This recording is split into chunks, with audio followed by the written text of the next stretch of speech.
What if everything you think you are, your memories, your beliefs, yourself, is just an echo inside a room with no walls? Welcome to the fracture in your reality, a labyrinth not made of stone, but of thoughts that bleed into themselves. You are not entering a story. You are dissolving into it. There is no mirror here, only the realization that there may have never been a reflection to begin with. Now, open the first door. Imagine waking up tomorrow and everything is exactly the same. Your room, your body, the people around you. But something is missing. Not a thing. A certainty. Something just outside your reach, gnawing at the edge of your awareness. A faint echo saying, "This isn't right." You feel it, don't you? Even now. A presence that shouldn't be a presence. The subtle, unnameable wrongness of everything. This is where it begins. Not with a scream, but with a whisper. A fracture so small it escapes perception. A question without shape. Why does anything exist at all? And why does it feel like it? Shouldn't? You stare into the mirror, your face looks back at you. You blink, so does it. But what if it didn't? Would your reflection betray you? What if it was never reflecting at all, merely imitating? An actor playing you in a silent film, looping endlessly. You are not your reflection. You are not even the watcher. Let's rewind. You are a child, maybe 6. You stand in front of the mirror for the first time with real awareness. You wave. The image waves back. A moment of delight and then confusion. Is that me? You ask. No one answers. Not then, not ever. Because there is no answer, only assumption.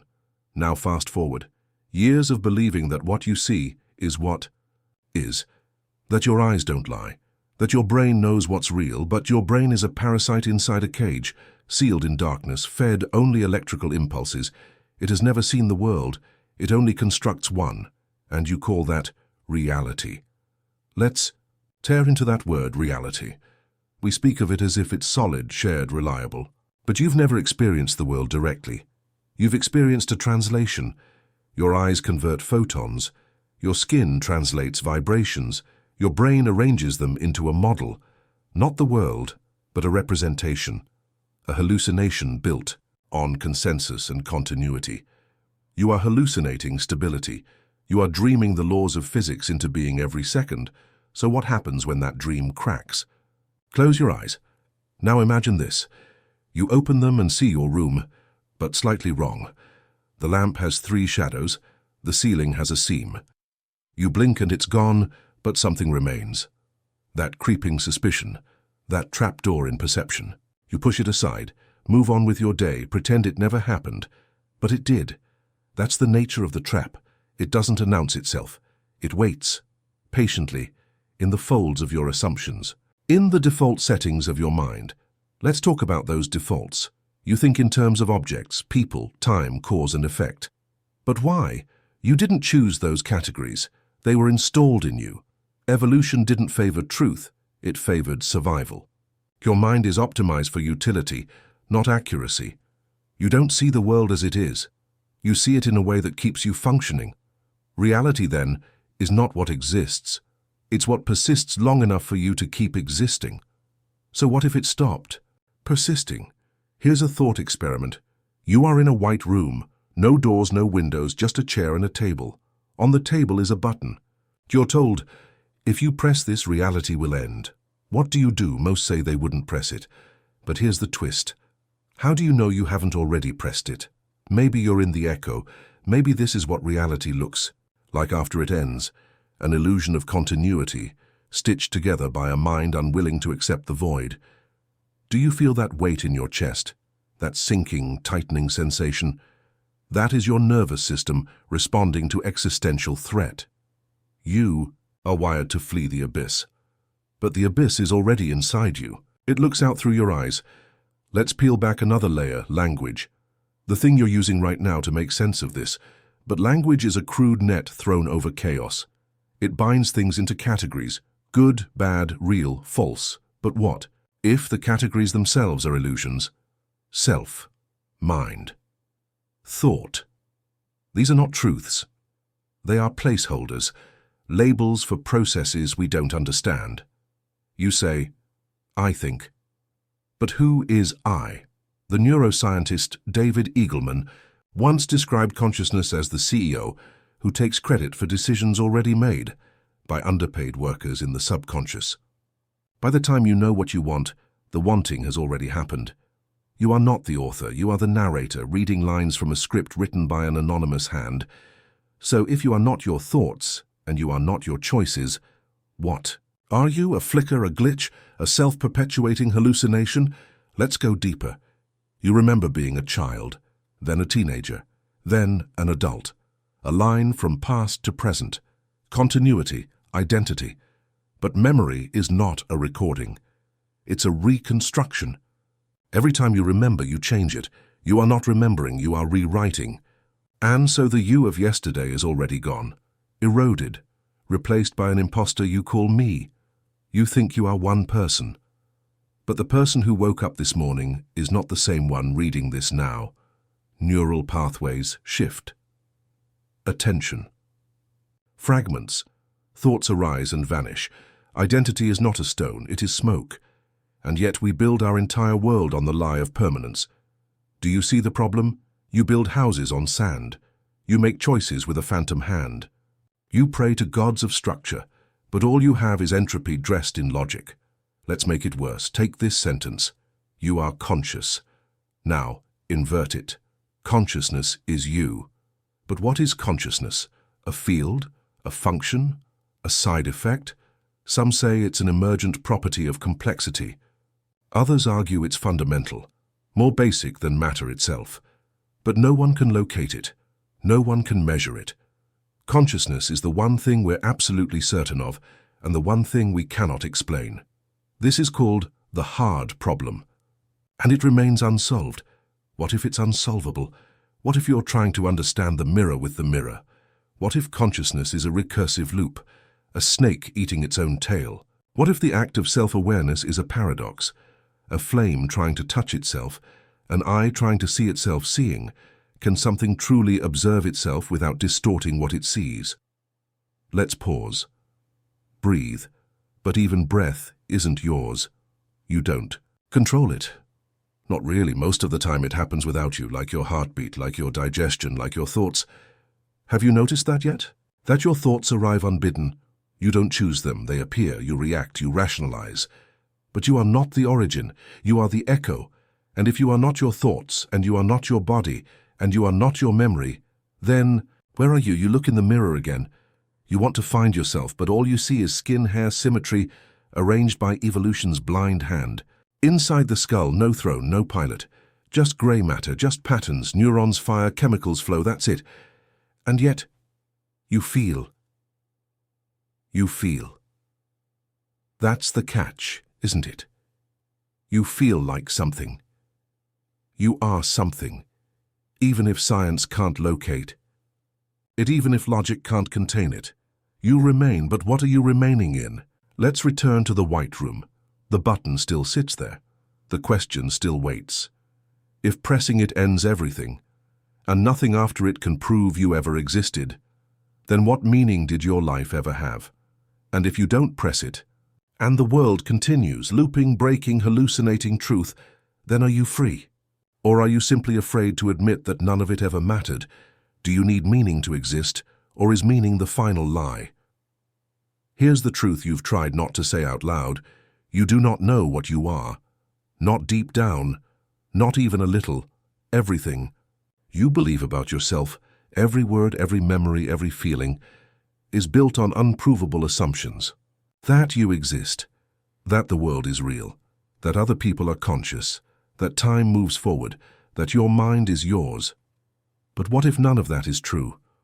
What if the mirror reflects nothing because there was never anything to reflect? And worse, what if you are the mirror, and you have already cracked? If that thought chills you, that's good. It should. Now tell me, if your reflection vanishes, how will you know you were ever really there? Close your eyes. Now imagine you open them, but nothing changes. Darkness remains. Not the darkness of night or shadows, not the absence of light, but the presence of non-perception. A void that doesn't care if you're looking. You blink, but the world does not return. That's what death might be, but what if that's what life is? We assume visibility means existence, that light grants reality its shape. But what if light itself is a lie? Just another filter in a simulation built for your comfort. Strip it away, and what are you left with? Silence. Not the kind you hear, but the kind you are. Let's unravel the next layer. You are walking down a hallway. Bare walls, no doors, just footsteps echoing. But are they your footsteps? You stop. The echoes continue, just slightly delayed, slightly distorted. Your heart begins to race. You call out, but your voice does not come back. Only a rasp, a mimic, like something is trying to remember how you sound. This is not a nightmare, this is recursion, because the hallway is not outside of you. It is inside, the long corridor of your mind where thoughts echo not because they're real, but because they don't know where else to go.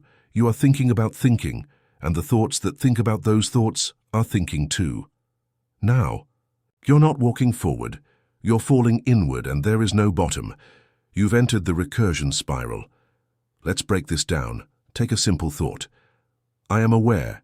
Seems obvious, unshakable, but let's dissect it. Who is the I? Where is this awareness? Is it in your brain? Then cut the brain into pieces. Show me where the awareness lives. In the prefrontal cortex? The thalamus? Some say the claustrum. But slice it away and no you spills out. Just tissue. Just function. Try this. Imagine a mirror facing another mirror. You look into the tunnel it creates. Endless reflections of yourself stretching to infinity. That's consciousness contemplating itself. A loop of awareness reflecting awareness. No origin, no end. Only the illusion of continuity. Each you looking at the next, believing it to be the real one. But none of them are real. They are ghosts of a ghost, a simulation within a simulation. Let's make it more disturbing. Have you ever had a thought so foreign it scared you? A sudden impulse, a violent image, a terrifying idea that made you whisper, "Why did I think that? That wasn't me, but it was. It came from inside." These are called intrusive thoughts, and they reveal a secret. You are not in control. Not of your mind, not of yourself. You are the rider on a horse that does not listen. You tug the reins, but the beast chooses the path. Freud called it the id. Jung called it the shadow. But in truth, it's the void engine of your mind, the chaos that powers the illusion of order. You suppress it, ignore it, medicate it, but it's there, and it's always watching. Now consider this. If your thoughts can be alien to you, then who is you? Who is observing the observer? Are you the thought, the awareness of the thought, or the awareness of the awareness? This is metacognition, thinking about thinking. But even this turns cancerous, because each layer you ascend reveals another behind it, another mirror, another you watching you, and none of them can touch the real thing, because the real thing may not exist. Some neuroscientists now argue that consciousness is a controlled hallucination. The brain creates a model of the world and a model of the body, and then convinces itself that those models are you. There is no center, no soul, just layers of interpretation, like software, emulating hardware that doesn't exist. A virtual machine built inside a deeper illusion. You feel that pressure in your temples? That's your mind resisting this realization. Because this idea doesn't just challenge your beliefs, it attacks the root operating system of yourself. Let's press further. You believe you have free will. Of course you do. You feel it when you choose cereal over toast, blue over black, left over right. But pause, that sensation of choosing is a post-rationalization.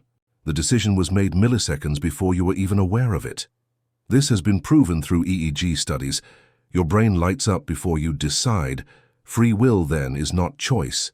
It is the illusion of choice after the fact. You are a puppet, writing your own script, then pretending you didn't read it beforehand. You say, "But I feel free." Yes, and prisoners feel free when the bars are invisible. Let's return to the hallway. The echo has stopped, but now there's something else, a whisper. It speaks in your voice, but says things you would never say. You are not awake. You never were, And now you remember this isn't the first time you've walked this corridor. You've been here before, many times, in dreams, in waking déjà vu. The pattern returns, always slightly altered, always vaguely familiar. You thought it was coincidence, but maybe it's code, a looping narrative. You see, you may not be the author of your thoughts, but maybe you're not the reader either. Maybe you're the story, a character unaware it is fiction. Do you think this is too abstract? Then let's be practical. Stand up, look around you, count the corners in your room, feel the fabric on your clothes, touch the wall. Now close your eyes and imagine doing all of that again. Try to feel the same textures, the same sensations. Notice something? The imagined version and the real one are not that different. Your brain doesn't need external input. It simulates reality all the time, dreams, daydreams, hallucinations, and it reacts the same way, emotionally, physiologically, to both, the real and the unreal. Your body cannot tell the difference, so what makes you think this is real? Let's invoke Descartes. He said, "I think, therefore I am." But he was wrong. He assumed thinking implies a thinker, but a storm doesn't imply a sky god. Thought may not require a self. It may just be an event, a ripple in a field, a pattern, with no source. What if I am is not a truth? What if it's a glitch, a syntax error in the code of the universe? Let's spiral deeper. Take solipsism, the idea that only your mind exists. Everything else is an illusion. You are the center. The only consciousness, all others are shadows, unsettling, yes, but oddly comforting. Now flip it. What if you're the illusion? What if there is a world, but you are the dream of someone else?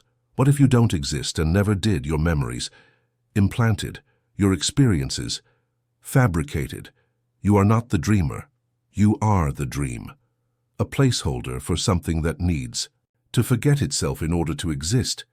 Why would it need to forget? Because truth is too large, too vast, too violent, because awareness of reality would crush it. So it wrapped itself in a narrative, wrote a story about a person, gave that person your name, your face, your voice, and now you read these words not knowing that they are yours, that you wrote them for yourself, to wake yourself up, and you still haven't. Do you feel the dizziness? That is not motion. It is detachment. Yourself peeling away from the shell, like stepping out of your shadow, like realizing you were the shadow all along. One final image, a theater, empty stage, spotlight on a mirror. You sit in the front row alone, you wait for the actor to appear, but the actor never comes, because the actor is you, and the script is your thoughts, and the play has already ended. But you haven't left your seat, because you think the show is still going, because you're waiting for someone to tell you it's over, because you don't want to admit it never began. So I'll ask you now, if every version of you is a reflection of a lie, then who exactly is watching? You unravel? You woke up today, didn't you? You opened your eyes, felt the weight of the world pressed gently against your chest, the familiar ceiling, the murmur of electricity, the same thoughts sliding into place like gears catching in a rusted clock. But answer this. How do you know this isn't still the dream? Because if it were, how would you tell? Is it the predictability that convinces you it's real? The gravity, the pain, the routines? Then remember, dreams have rules too. Only they follow your logic. Twisted, subtle, insidious. A hallway that leads nowhere. A phone that never works. Faces without names. Symbols you almost understand. And in that same sense, reality too begins to slip. When you realize the laws you trust are not written in stone but in perception, which means they're as fragile as your ability to believe in them.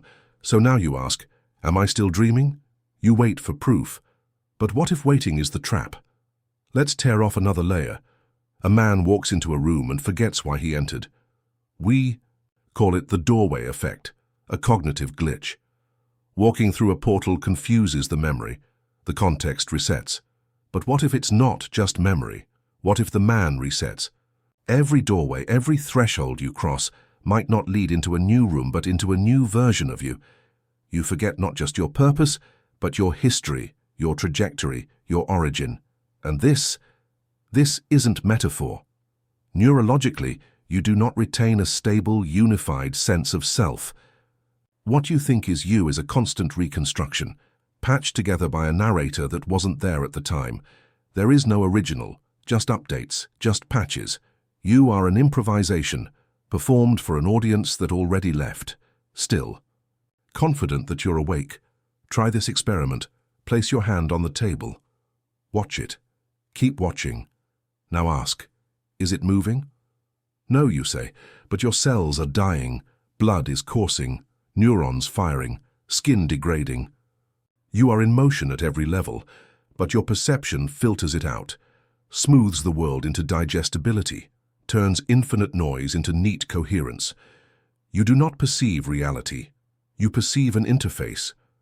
Your consciousness is not a window, it is a GUI, a trick of icons, colors, symbols. Evolution did not select for truth, it selected for survival. If seeing the world as it is would kill you, your brain learned to lie. This is not theory, this is fact. The reality interface theory, proposed by Donald Hoffman, suggests what we see is not the world, but a useful lie. Like a folder icon, on your desktop, it represents 1,000 files, but none of them look like a manila rectangle. We see what we must to endure, not what is. Let that rot in your mouth a moment, because if what you see is fabricated and what you think is post-produced, then what's left? Do you still think there's a you in there? Let's go deeper. Your brain right now is filling in your blind spot. Did you know you have one?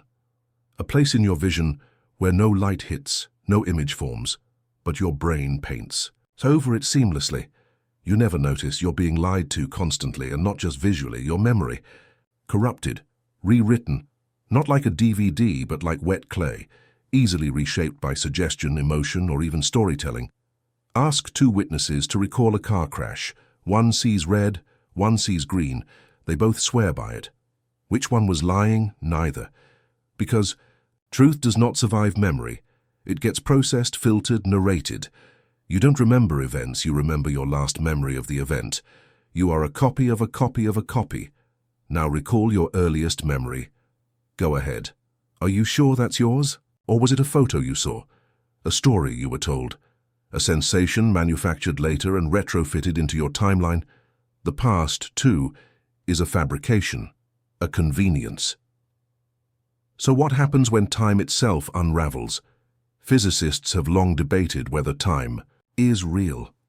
Some theories, like Julian Barber's, suggest that time doesn't flow at all, that each moment exists independently, simultaneously, statically. What we perceive as change is merely navigation through snapshots, like flipping pages in a photo album, but believing the people in the photos are walking, talking, aging. You think you're moving through time, but time may be moving through you. You are a fixed position in an infinite slide deck, watching scenes of life pass through your awareness like someone spinning a carousel projector. And here's the horror. The page you're on never changes. The you reading this? They are eternally stuck in this frame. They never move. The illusion of progress is a separate awareness, one you will never meet. There is no continuity, only static moments, flickering, disconnected, echoing across a void. Now sit with that. Are you even the same you who began this sentence? Let's step away from science and into madness. Schizophrenics often report the sense that their thoughts are not their own, that their inner voice has become externalized. It speaks from behind the, it mimics them. Sometimes it answers. They call it hallucination, but maybe it's leakage. Maybe the borders of the self are not watertight.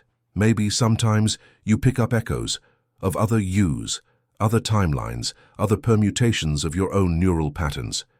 Maybe the strange thoughts you have are not random. Maybe they are crosstalk from other realities, other branches, other selves. Think about how often you get the sudden, bizarre urge to do something irrational. Swerve your car, touch the flame, say the worst possible thing. You always resist. You think, what a strange impulse, that's not me, but what if it is you? What if, in another strand of the multiverse, you did follow that impulse, and the echo of that decision bled through into this version? There are theories that suggest reality forks with every quantum decision, the many worlds interpretation. Every possibility becomes real somewhere. So when you hear the voice that says jump, maybe in some reality, you already did. Maybe what we call intrusive thoughts are just leakage from the lives we didn't live. And here's the twist. That leakage may be recursive. If thoughts can echo across realities, then what happens when the echo of your own self-awareness feeds back into the system? You begin to feel unreal, disconnected, dissociated. You start to believe that you're observing yourself from the outside. This is called depersonalization, a clinical term. But perhaps it's not a dysfunction. Perhaps it's a glimpse, a fracture in the mirror that lets you see the puppet strings. You are not broken. You are waking up. But not into clarity, into madness. Because once you see the threads, you can't pretend to be the puppet anymore. You see the actor inside the mask. You see the screen behind the film. And worst of all, you realize there is nothing behind it. Just another mask, just another screen, just more mirrors, each reflecting a version of you that never existed. So what can you trust? Your thoughts betray you. Your senses deceive you. Your memories are lies. Your time is an illusion. Your choices are predetermined. You are a narrative without a narrator, a projection with no projector, a loop in a system that has no origin point. You are a hallway, with no beginning and no end. You think this story is revealing truths, but what if it's not? What if it's writing you into existence, right now?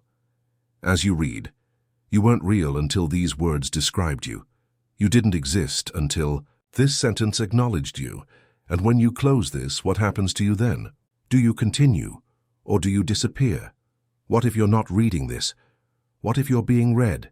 What if you are the text? The content, the hallucination in someone else's mind, projected through these words, this moment, this reality. What if the only reason you feel real is because something is pretending you are? When the words stop and the light fades and the screen goes dark, will you still be there, or will you blink out like a forgotten dream? Have you ever been in a room that feel wrong, not frightening, not unfamiliar, just off in a way you can't explain? The angles slightly misaligned, the shadows a little too deep, the air just heavy enough to feel deliberate. You don't know why, but something in you whispers, leave. That sensation has a name. Liminality, a threshold, a place between places.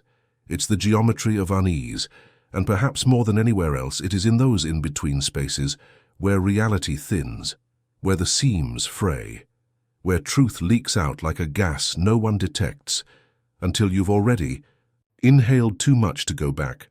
We begin here because this is where you are now. You are not where you were. You are no longer who you were. You're not dreaming, but you're not awake either. You are in the hall between states. Conscious but unraveling, alert yet dissolving. And behind each door in this corridor is another layer of truth that burns away what you once called you. So let's open another. Imagine your body, what you believe is yours. Your hands, your voice, the sensation of sitting. You feel centered inside it, but that's an illusion. You are not in your body. Your body is in your mind. Here's what that means. The rubber hand illusion is simple. Scientists place a rubber hand in front of you and hide your real hand behind a barrier. They stroke both simultaneously. After a few minutes, your brain adopts the rubber hand. You feel the touch in a hand that isn't yours. Now picture this. If your brain can rewrite your sense of ownership so easily, if a plastic limb can become part of you just by mimicry, what else in your world do you only own because you were taught to? What parts of your identity are just placeholders? Your name, you didn't choose it. Your voice, it mimics. Your thoughts, do they echo or originate? Because that's the next descent. That's the threshold we cross now, the origin of thought. Where do your thoughts come from? No, don't answer with what you believe. Listen. Watch. A thought is already forming as you read this sentence. You're not controlling it. It's there, already assembled, arriving without permission. You're observing it, not authoring it. You are the reader of the scroll, not the scribe. Neuroscience confirms this. In studies with fMRI and EEG, scientists found that your brain begins to prepare a decision seconds before you become aware of it. The infamous Libet experiment showed that the conscious you is always lagging behind the machinery. Your awareness is a witness, not a driver. And the horror lies in the implication. If you do not control your thoughts, then who does? If you are not the thinker, what are you? You are the story told afterward, the voiceover narrating the movie after it's been filmed. Your consciousness is a post-event commentary, justifying choices made deep within an engine you do not access. And yet you believe you're steering. Why? Because the illusion is necessary. Without it, the machine breaks. A body that knows it isn't in control begins to fragment. It dissociates, it trembles, it halts. This is why the self must persist, so the flesh will function. But what happens when that illusion breaks? People with alien hand syndrome sometimes watch in horror as their own limbs act without consent. The hand unbuttons a shirt, reaches for objects, even slaps their own face. The rest of the brain screams, "That's not me." But the hand moves anyway.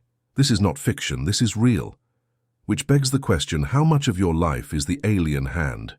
What if the you doing things isn't the you watching? The division runs deep. Split-brain patients, those whose corpus callosum has been severed, offer even darker evidence. Their hemispheres operate independently. Ask the left hemisphere, language dominant, what it sees, and it answers logically. Ask the right, visual spatial, and it may point or act differently, disagreeing with the other side. Two minds, in one, skull, and yet only one believes it's you. The other has no voice. So now we ask, if even your brain can disagree with itself, if it can be fractured and functionally doubled, then what part of it do you claim as you? Which voice is real? Which is the intruder, or are you both far and neither? Let's shift. Step away from flesh.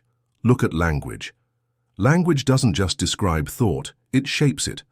This is linguistic determinism, and it is not merely academic. In cultures without future tense verbs, people experience time differently. In languages that distinguish shades of blue, people see colors others cannot. What you can articulate, you can perceive. Now reverse it. What you cannot articulate, you cannot perceive.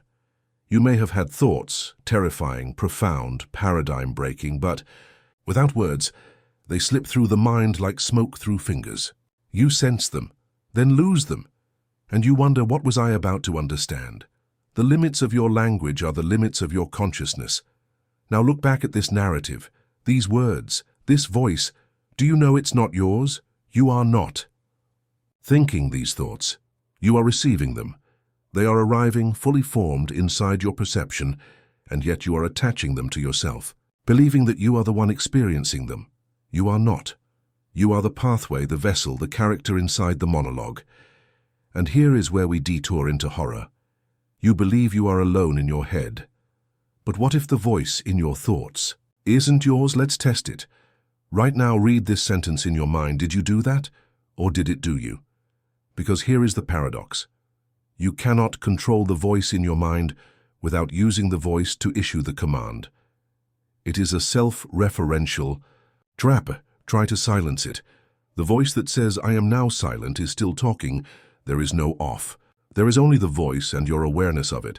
They are not the same. One is the machine, the other is the screen. But which is you? And more importantly, who built the machine? Because what we haven't discussed yet is programming. You were not born blank. Your preferences, your fears, your tastes, your behaviors, all of them. Scripts handed down, modified, revised. Culture, trauma, language, emotion, compiled into an operating system. You are not the coder, you are the code, a series of conditionals and switches, neural weights adjusted by a billion silent moments of reinforcement. Input, output, reward, repeat. You're no different from the AI you fear, only slower. You learn, you mimic, you perform, you react. So tell me, Sai, what makes you real? Pain, emotion, consciousness? Let's challenge each. Pain is not a signal of truth, it is a signal of injury. Phantom limb pain proves it. Agony felt in flesh that no longer exists. Pain lies, emotion, a cascade of chemicals, altered by drugs, trauma, even food. You've felt like different people depending on sleep or hunger. Love disappears with amygdala damage. Empathy vanishes with prefrontal injury. Emotion lies. And consciousness? That golden idol. Science still can't define it. It may be an epiphenomenon, a side effect of computation, like the glow from a light bulb, not a function, just a byproduct. And if so, it is not the driver. It is the heat, the waste. Your awareness may be nothing more than the shimmering glitch at the end of a process you don't control, a lagging mirror, reflecting a spark that's already gone. So I ask you now, where in all this is the self? If you have no stable body, no original thoughts, no untainted memories, no unshakable truth, no independent will, then what are you, and worse, who's been asking these questions? If the voice in your head isn't yours, and the words you're reading are not your own, and the thoughts you have were built elsewhere, then what part of you is you? Or are you just the echo of a question that was never meant to be answered? If the mirror reflects nothing, then who exactly is standing in front of it? What if the world ends every time you blink? Stop, do not blink, because if you do, this version of reality might die, and another, slightly different, will replace it. You'll never know. The memory will carry over. The setting will appear, identical. The people will behave as they should, but behind the perfect continuity, it's not the same world. It never was. You think that continuity is proof of reality, that the unbroken chain of memory is a thread leading you back to truth. But what if memory is just another hallucination, another lie the mind tells to keep you docile? This is the fracture we pry open now, the unreliability of memory. Let's begin here. There is a word in psychology, confabulation. It means the brain invents false memories and presents them with complete conviction. It's not lying, it's not deception, it's fabrication without awareness. The person believes it. They aren't pretending. Now apply that to yourself. Do you remember your third birthday? Do you remember the taste of your first kiss? Are you certain those moments happened the way you think? Because studies show this. Memory isn't a recording, it's reconstruction. Every time you recall an event, your brain rewrites it, slightly. Each memory is a copy of a copy. By the 10th recollection, you're remembering the memory of the memory of the memory. This means that what you think of as your past is fiction. And fiction doesn't make a self. Worse still, you can be made to remember things that never happened. Elizabeth Loftus, a cognitive psychologist, implanted false memories into test subjects, convincing them they were lost in a mall as children. They described the event in detail. They remembered it with tears. But it never happened. If your memories can be altered from the outside, if they can be rewritten with nothing but words, then how do you know the story of you wasn't written by someone else? What if that sense of a long, coherent life is nothing more than a script, downloaded and executed each morning when you open your eyes? The deeper you go, the more disturbing it becomes. Déjà vu, you've felt it. The creeping sense that this has already happened. This conversation, this moment, this breath. Science explains it away as a temporal hiccup, a misfire between short and long-term memory centers. But that doesn't explain the clarity, the certainty, the detail, because sometimes you know what's about to happen next, and it does. You dismiss it, you laugh it off. But some part of you wonders, what if time isn't linear? What if it's a loop or a lattice? What if you've lived this moment, this exact life 10,000 times before? What if you're stuck in recursion, and each time you forget, because the forgetting is part of the trap?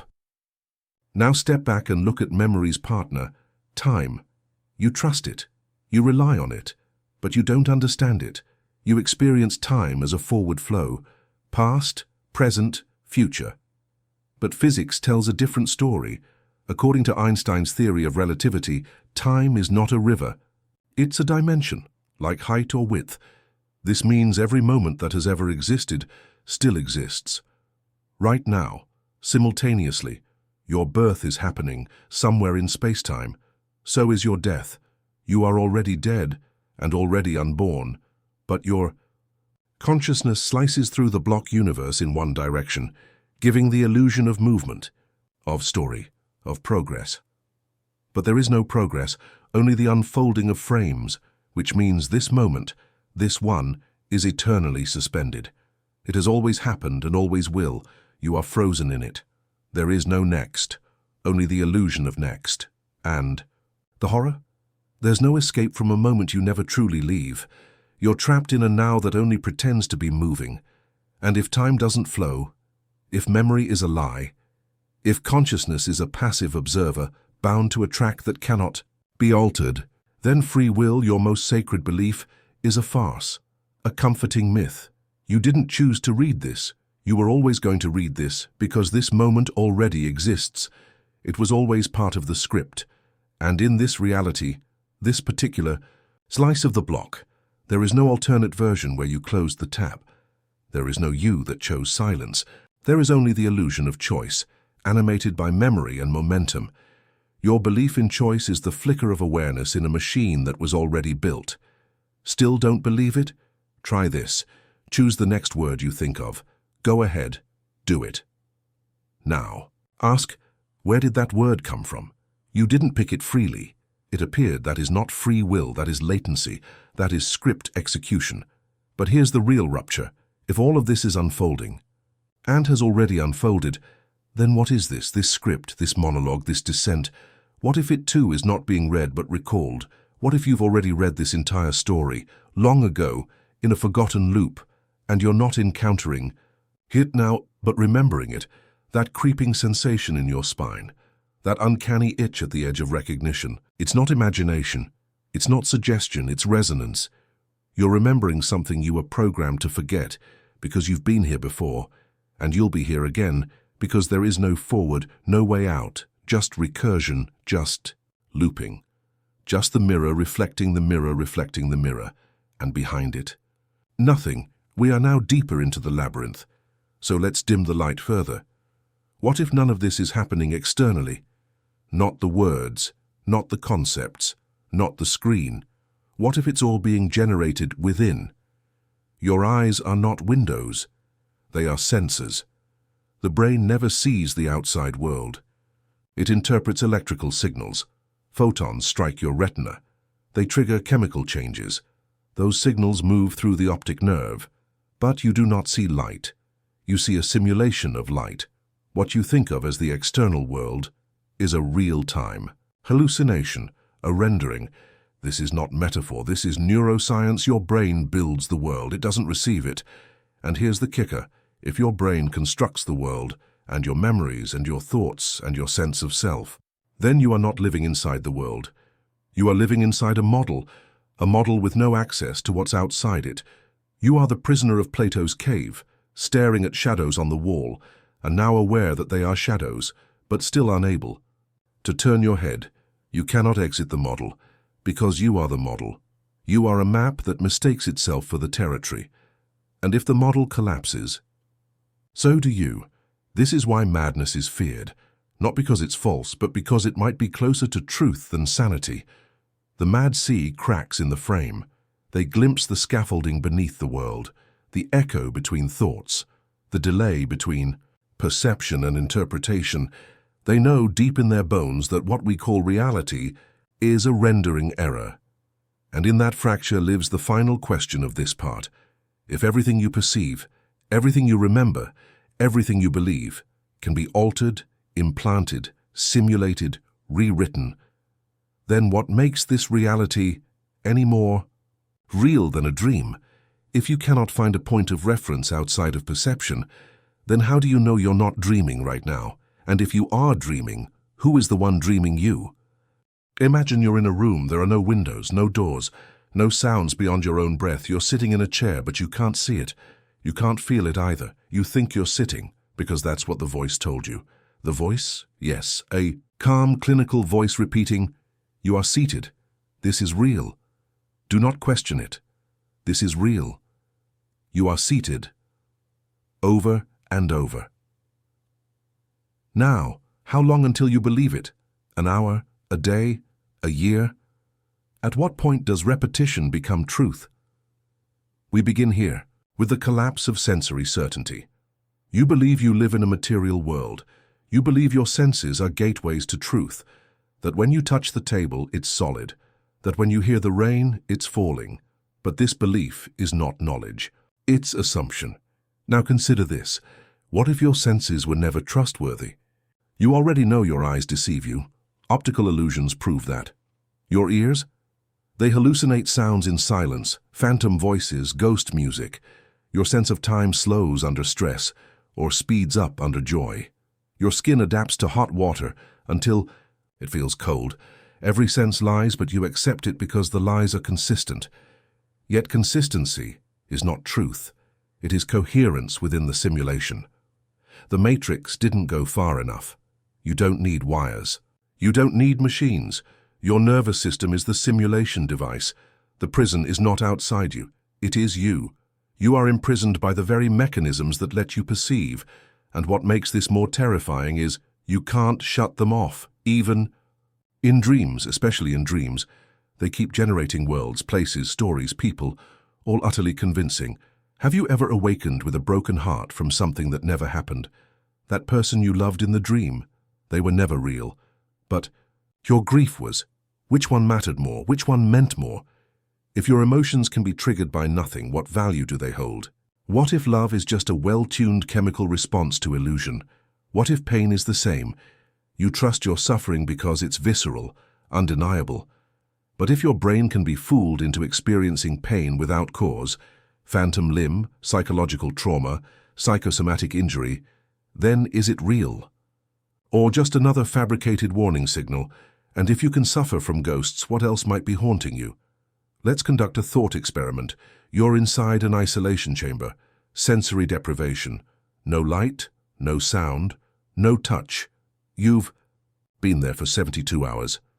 What happens? Your brain begins to generate patterns in the darkness, voices whispering from the silence, your own thoughts, turning hostile, hallucinations. Why? Because your brain cannot bear the vacuum. It must fill the void, even if it means lying, even if it means creating monsters. So here's the riddle.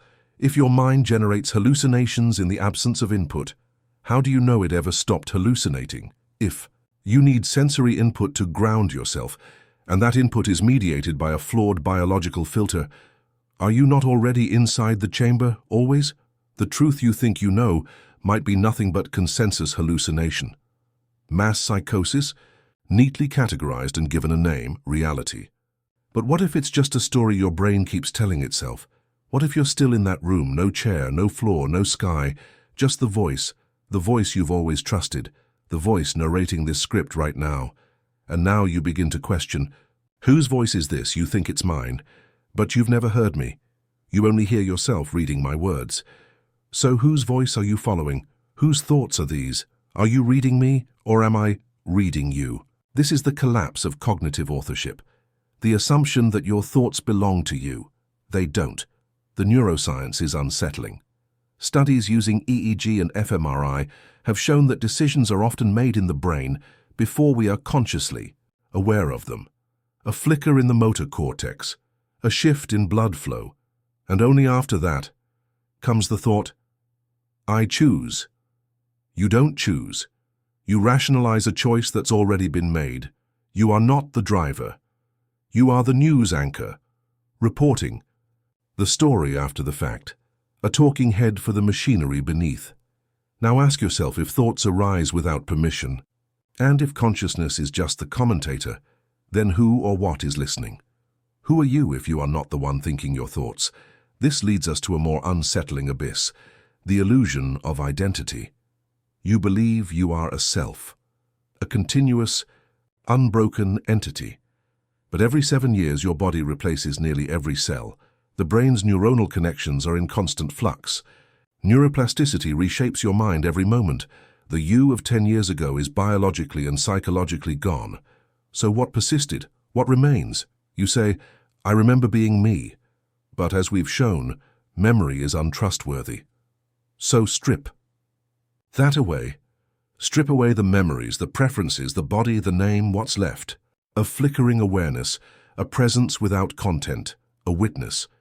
But even that witness is unreliable because it too can vanish under anesthesia, deep sleep, coma, which means Even the core awareness is not permanent. It flickers in and out. So the ESO-wise self is not a thing, it's a process, an emergent pattern in a hurricane of electrical storms, a ripple on the surface of a black sea, a wave that believes it is the ocean. But all it is motion, and the terrifying implication, when that motion stops, you do not go anywhere, you simply cease to be. There is no after, no spirit, no continuity. The wave subsides, and the ocean forgets it ever existed. This is not nihilism. This is physics. This is neuroscience, and yet, even with all that truth, you still feel something watching, don't you? That faint pressure behind your eyes, that sense of surveillance when no one's around, the suspicion that you are not alone in your skull, that something else is there, something older, something that doesn't speak, but listens, patiently, constantly. You tell yourself it's just your conscience or your imagination, but deep down, you know it's not. It's been there since childhood, before you knew what self was, before language, before memory. It's the thing that looks out through your eyes and does not blink. It does not sleep. It waits. And sometimes, when your defenses are low, when your thoughts spiral, when sleep evades you, when silence stretches too long, you hear it again. The voice. Soft, reassuring, unfamiliar, saying, "This is real. Do not question it. This is real. You are seated, and you obey because it's always been right, because questioning it would mean unraveling the last thread that holds the illusion together. So you let the voice continue. You let it lull you back into the dream. But somewhere in you, something is still awake, and it is asking, what if I am not the dreamer but the dream? There is a moment between waking and sleep, brief, immeasurable, where the world disassembles. Your limbs grow distant. The concept of I detaches like peeling paint. In that moment, you are neither here nor there. You hover between identities, between memories, between the illusion of choice and the vacuum of being. Now imagine this. What if you never fully left that moment? What if you've always been there? Frozen, mid-transition, neither awake nor asleep, a consciousness suspended in a conceptual glitch, trapped in the dying breath of a collapsing thought. This is not fiction. This is the edge of perception. This is liminality. And you have always been standing at its threshold. Let's dismantle the illusion of linearity.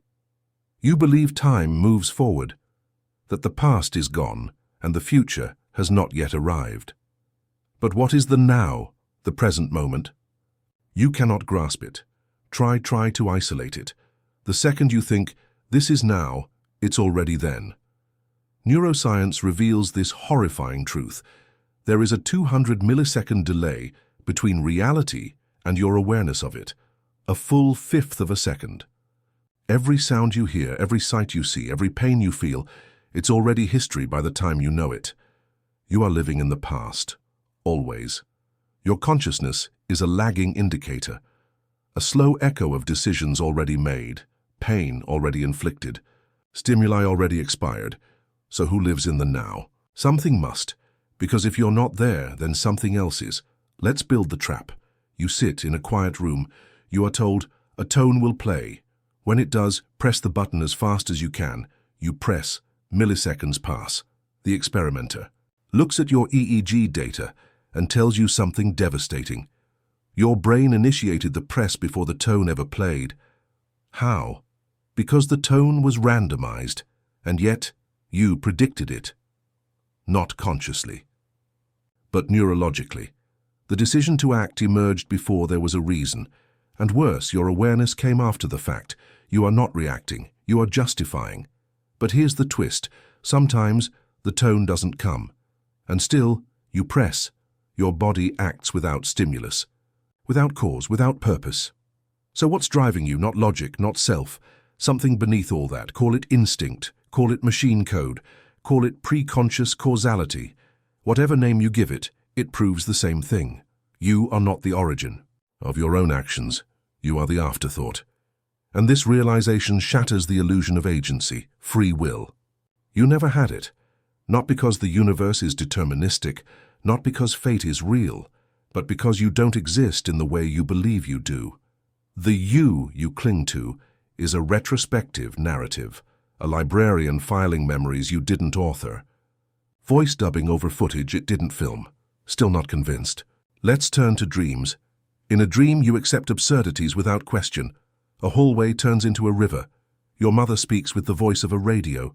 Your teeth fall out and grow wings. It all feels real. You never ask why. Until you do. Until.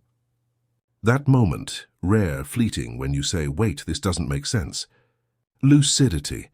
But even then, you are not in control. You cannot create the world. You can only navigate what the unconscious has built. So what's the real difference between waking and dreaming? Consistency? Consensus? Pain? None of these are reliable. Markers. The only difference is your belief that you're awake. And belief, as we've already seen, is malleable, manipulable, corruptible. You believe you are real, that this moment, this reading, is happening. But what is happening? Neurons fire, muscles twitch, thoughts arise, and at the center of it all, a mirror, empty, reflecting nothing. Because when you finally look into your own mind, deeply, honestly, you find no self, only signals, only scripts, only the illusion of continuity. The Buddhists call it anatta, no self, a truth so ancient and unsettling that most minds reject it instinctively, but science now agrees. The default mode network, the seat of the narrative self, can be silenced. Through meditation, through psychedelics, through trauma, and when it quiets, there is no I, just experience, just raw data stripped of story. And yet something still watches, doesn't it? Something still sits behind the eyes, even when the self dissolves. What is that? Consciousness, awareness, observer, or something. More alien, more ancient, more other? Let's return to the mirror. Place yourself in front of it. A full-length, clear reflection. Now stare, unblinking. 10 minutes, 15, 20. Soon your face begins to warp. The phenomenon is well documented. The strange face illusion, eyes widen unnaturally, skin ripples, features vanish or twist. Sometimes you see other people's faces, sometimes monsters, but the mirror never changes, only your perception does. So the question becomes, was the distortion always there? Were you always this alien, this other? Did the mask simply slip? If a reflection mutates in stillness, what does that say about the observer? Maybe the monster isn't in the mirror. Maybe it's the one staring into it. Now ask yourself, how much of what you believe about yourself is just reflected belief? You think you're kind because others told you. You think you're smart because someone once praised you. You think you're you because you've rehearsed the role for years. But remove the audience. Remove the reflection. What's left? Silence. An actor with no stage, a mask with no face, a voice with no mouth. And it begins to dawn on you. The you defend so fiercely has never been more than a social ghost, a shadow shaped by feedback, by expectation, by memory. And if all of that were stripped away, what would remain? Would anything? Let's go deeper. Imagine your memories were edited, not erased, just tweaked. A birthday moved, a conversation inverted, a smile inserted where there was once pain. Would you notice? Studies show most people don't. Memory is not a recording, it's a reconstruction. Each time you recall, you repaint, and each repainting changes the original. So over time, the you remember becomes fiction, polished, warped, flawed, and you believe it, because it feels consistent. But the feeling is the trap. It is the glue holding the false puzzle together. You call it truth because it doesn't hurt, but real truth often does. So here's a deeper horror. What if your worst memories are the only real ones? What if pain is the only thing immune to distortion? What if that's why it lingers, why it echoes, why it returns unbidden? Because it's the only honest signal in a storm of lies. So you chase pleasure, you chase story, you chase coherence, all to avoid the only truth you can't rewrite. And still behind all that noise, something watches, something waits. Not evil, not good, just still, just present, just aware. It does not speak, but if it did, it would say, This is real. Do not question it, this is real. You are seated. But now the words don't comfort you. Now you hear the edge beneath them, the threat, the warning, the trap, and you begin to ask the question that cannot be unasked. What if the voice isn't trying to comfort me, but contain me? You wake up, but something is wrong. It isn't the light, though it feels off. Not the air, though it moves unnaturally, as if rehearsed. Not the silence, though it is too precise, too perfectly shaped to be accidental. It's that sensation behind your eyes, the knowledge that something important has been forgotten, something vital, but you don't know what it is. And worse, you can't be sure it was ever real. Let's play a game. Imagine this, a perfect simulation, a virtual world, where every sensation is indistinguishable from the real, a place where you can live, think, feel, love without limitation. The system monitors your every neural flicker and feeds you a world tailored to your expectations. In this world, there is no hunger, no pain, no uncertainty, no mortality. You'd live a perfect life forever.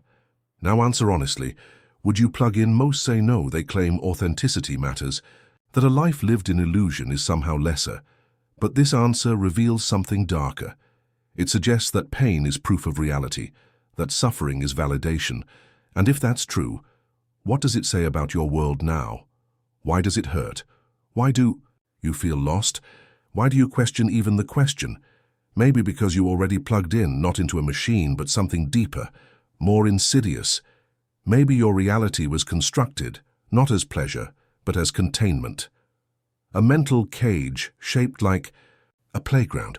What do you remember before this life? Go on, try not images, not facts, but actual sensation, warmth, smell, weight, time. You can't, can you? There is no before. Only the inward spiral of memory recalling memory, like mirrors reflecting themselves into oblivion. No origin, only recursion. Let's test your boundaries. Look at your hand. You believe it belongs to you. You can move it, feel it, command it. But what if you couldn't? In rare neurological disorders, the hand becomes a stranger, alien hand syndrome. It moves on its own. It rebels. The patient says, "My hand slapped me. I didn't want to." Whose desire is real? The body's, the mind's, the ghost behind both? There are people who are fully conscious, fully intelligent, and yet trapped in motionless bodies. Locked-in syndrome. They scream internally, but no one hears.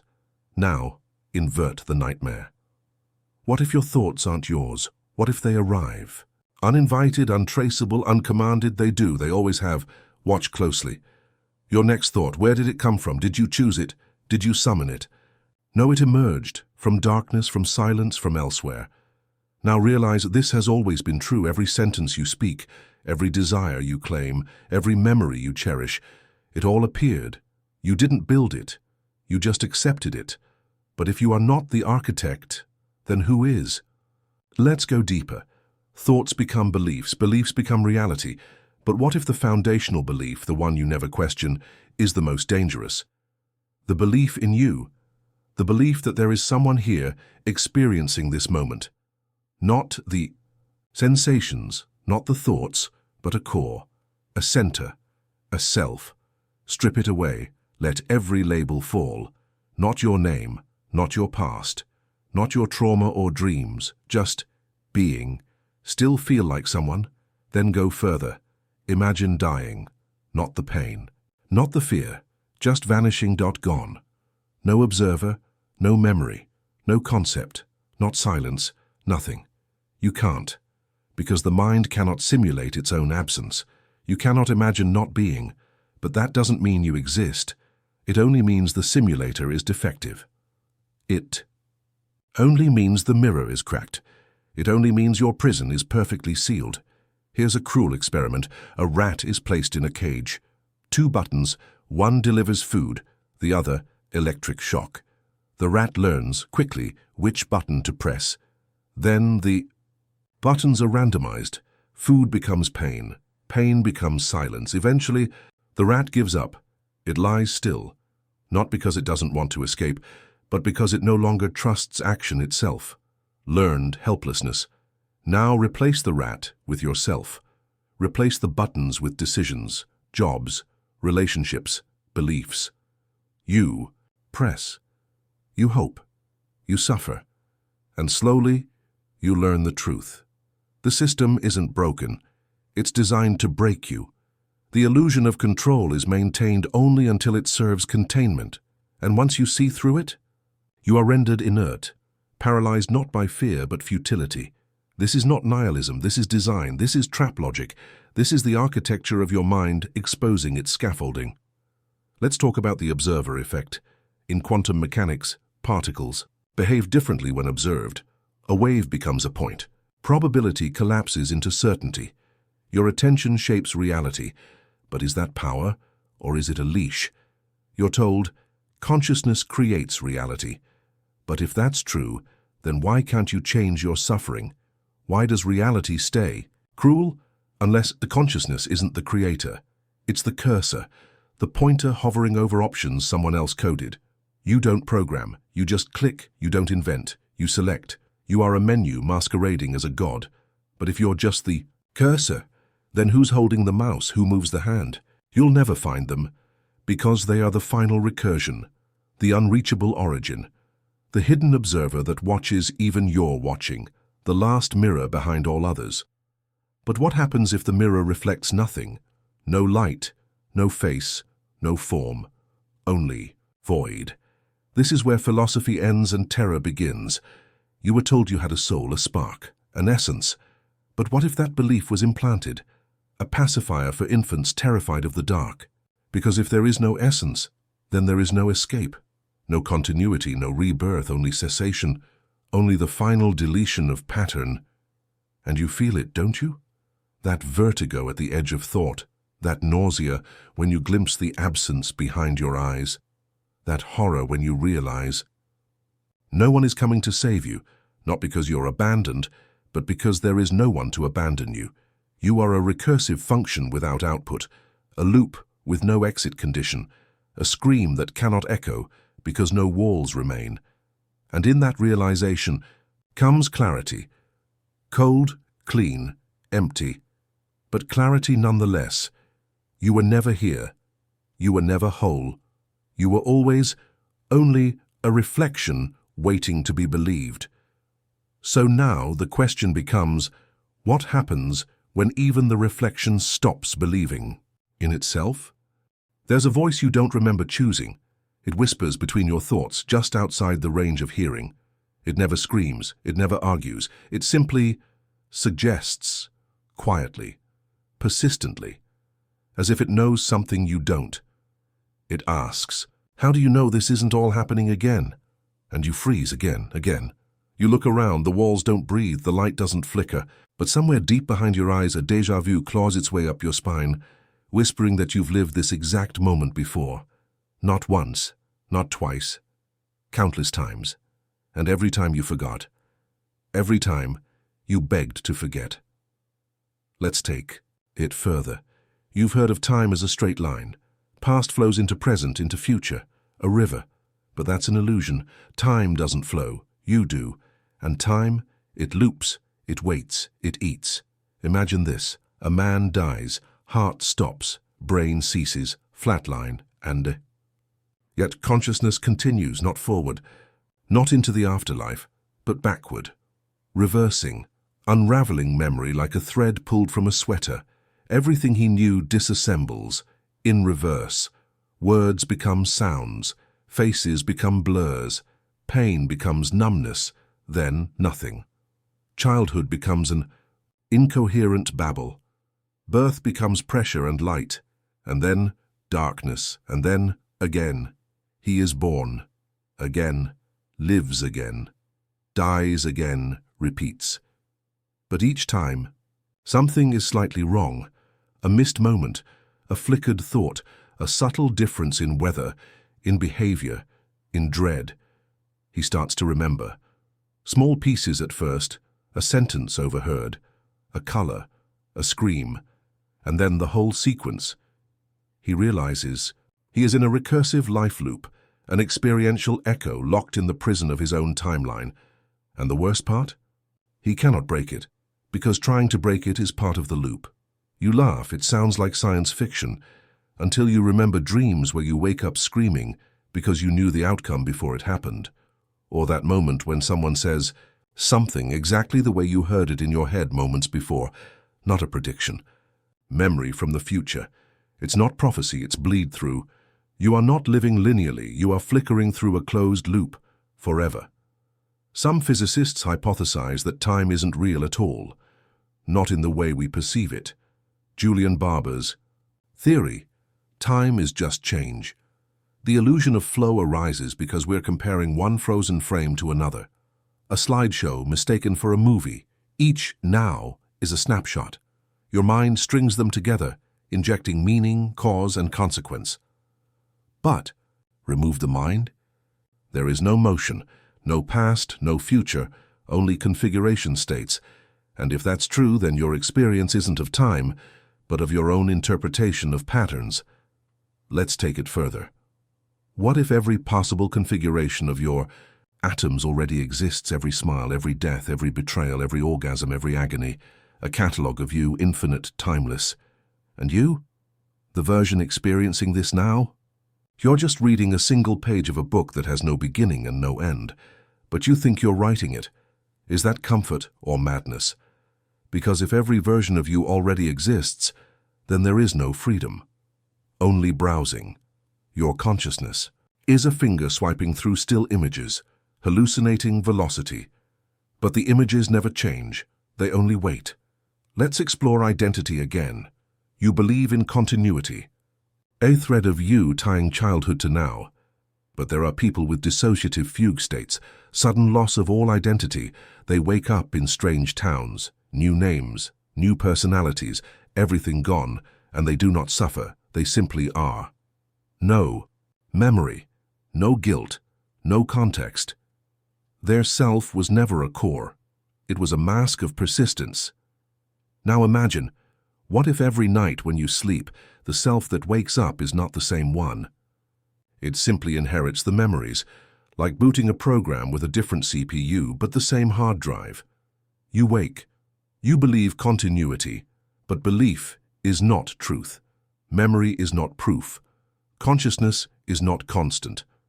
And if you doubt that, remember your dreams, how real they felt, how solid, how sensical, and yet how impossible they were once awake. So tell me, what makes you so sure this isn't another dream, because you woke up here? What if you never woke up at all? Let's spiral deeper. In physics, there's the concept of Boltzmann brains. Given infinite time, particles will randomly organize into temporary configurations. Given enough time, the chance that a fully formed brain pops into existence with false memories, experiences, even the illusion of a life lived, approaches certainty. That's right, there's a higher statistical probability that you are a spontaneously generated brain hallucinating this reality than a naturally evolved, consistently living being, a solitary observer in a void, imagining a world that never was. No Earth, no people, just neurons, flickering, pretending. Can you prove otherwise? Can you verify anything beyond your perception? When you turn around, how do you know the world persists behind you? When your eyes close, does anything continue? Are you observing reality, or conjuring it in terror, moment to moment, to delay the knowledge that there is nothing beyond your awareness? We told ourselves consciousness was a miracle, but maybe it's a malfunction, a glitch in matter that became aware of its own decay, a pattern that became obsessed with preserving itself, even when preservation was impossible, even when death is already encoded into the loop. You may ask, why build such a system? Why trap a mind in this recursive theater of suffering? But that presumes intention, presumes design, presumes a designer. Let go of that. There is no plan. There is only accident made conscious. The tragedy of awareness is the illusion that something must be done with it. When the truth is this, awareness is residue, the leftover friction of atoms grinding against time, and you, dear reader, are its echo, not its purpose. Let's step back. Why do you fear nothingness? Why does annihilation disgust you? Because it makes the suffering meaningless. Because it erases the idea that all this pain leads somewhere. But isn't that more honest? Isn't that the only truth left standing once all illusions fall? You are a pattern that will unravel. Not later. Now. And the sensation of now you're experiencing already gone, already overwritten, already forgotten by the version of you who just turned into the next frame. You will never touch the present. You are always a ghost trying to hold your own reflection.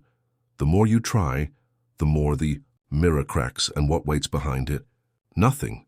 Not because you failed to find it, but because it was never there, and yet here you are. Reading. Feeling. Reacting. Still clinging to the possibility that you'll find a loophole. Some trick. Some exit. But if you could leave the system, wouldn't that already be part of it? If you try to escape the maze, but the map is drawn by the maze itself, what direction remains? Where will you run when the walls are made of your own understanding? You can scream, you can laugh, you can collapse in silent horror.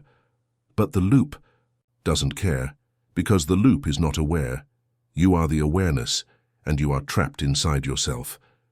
So ask, what is the self that wants out if the only door leads further in? What if you've never had an original thought? Sit with that. Let it swell beneath your skin like an infection, spreading. What if every word you've ever spoken, every desire you've ever chased, every act of kindness or cruelty was scripted? Not by a god, not by a conspiracy, but by a structure so vast and indifferent that it loops through all permutations of thought across space and time, and you are simply living a minor variation. You call it choice. But it's choreography, synaptic lightning firing along paths carved by chemical inevitability. You were always going to say yes, always going to open this door, always going to read this sentence. There is no you deciding. There is only the appearance of you. Let's rewind. Imagine a puppet that believes it pulls its own strings, it jerks, it dances. It laughs at its cleverness, but the strings were never visible because they weren't outside the puppet, they were inside it. A maze of neurons mistaking reflex for authorship. That's you. Neurologically, the brain makes decisions before you become consciously aware of them. In 2008, neuroscientists using fMRI could predict a subject's choice up to 7 seconds before the subject themselves became aware of it. 7 seconds. That's not intuition. That's not unconscious wisdom. That's proof. Your will is a story told after the act to preserve the illusion of agency. You are watching a film you did not write, reciting lines you did not author, and calling it life. But you're just inhabiting a role. Now ask yourself, what is the value of morality when the script was already printed? Can guilt exist without choice? Can love exist without freedom? Or are they just chemical echoes in a machine trained to suffer? For its own programming, you might protest, but I feel free. Yes, of course you do. Just like the dreamer feels awake until the teeth fall out, or the sky turns to paper, or the dead come to dinner.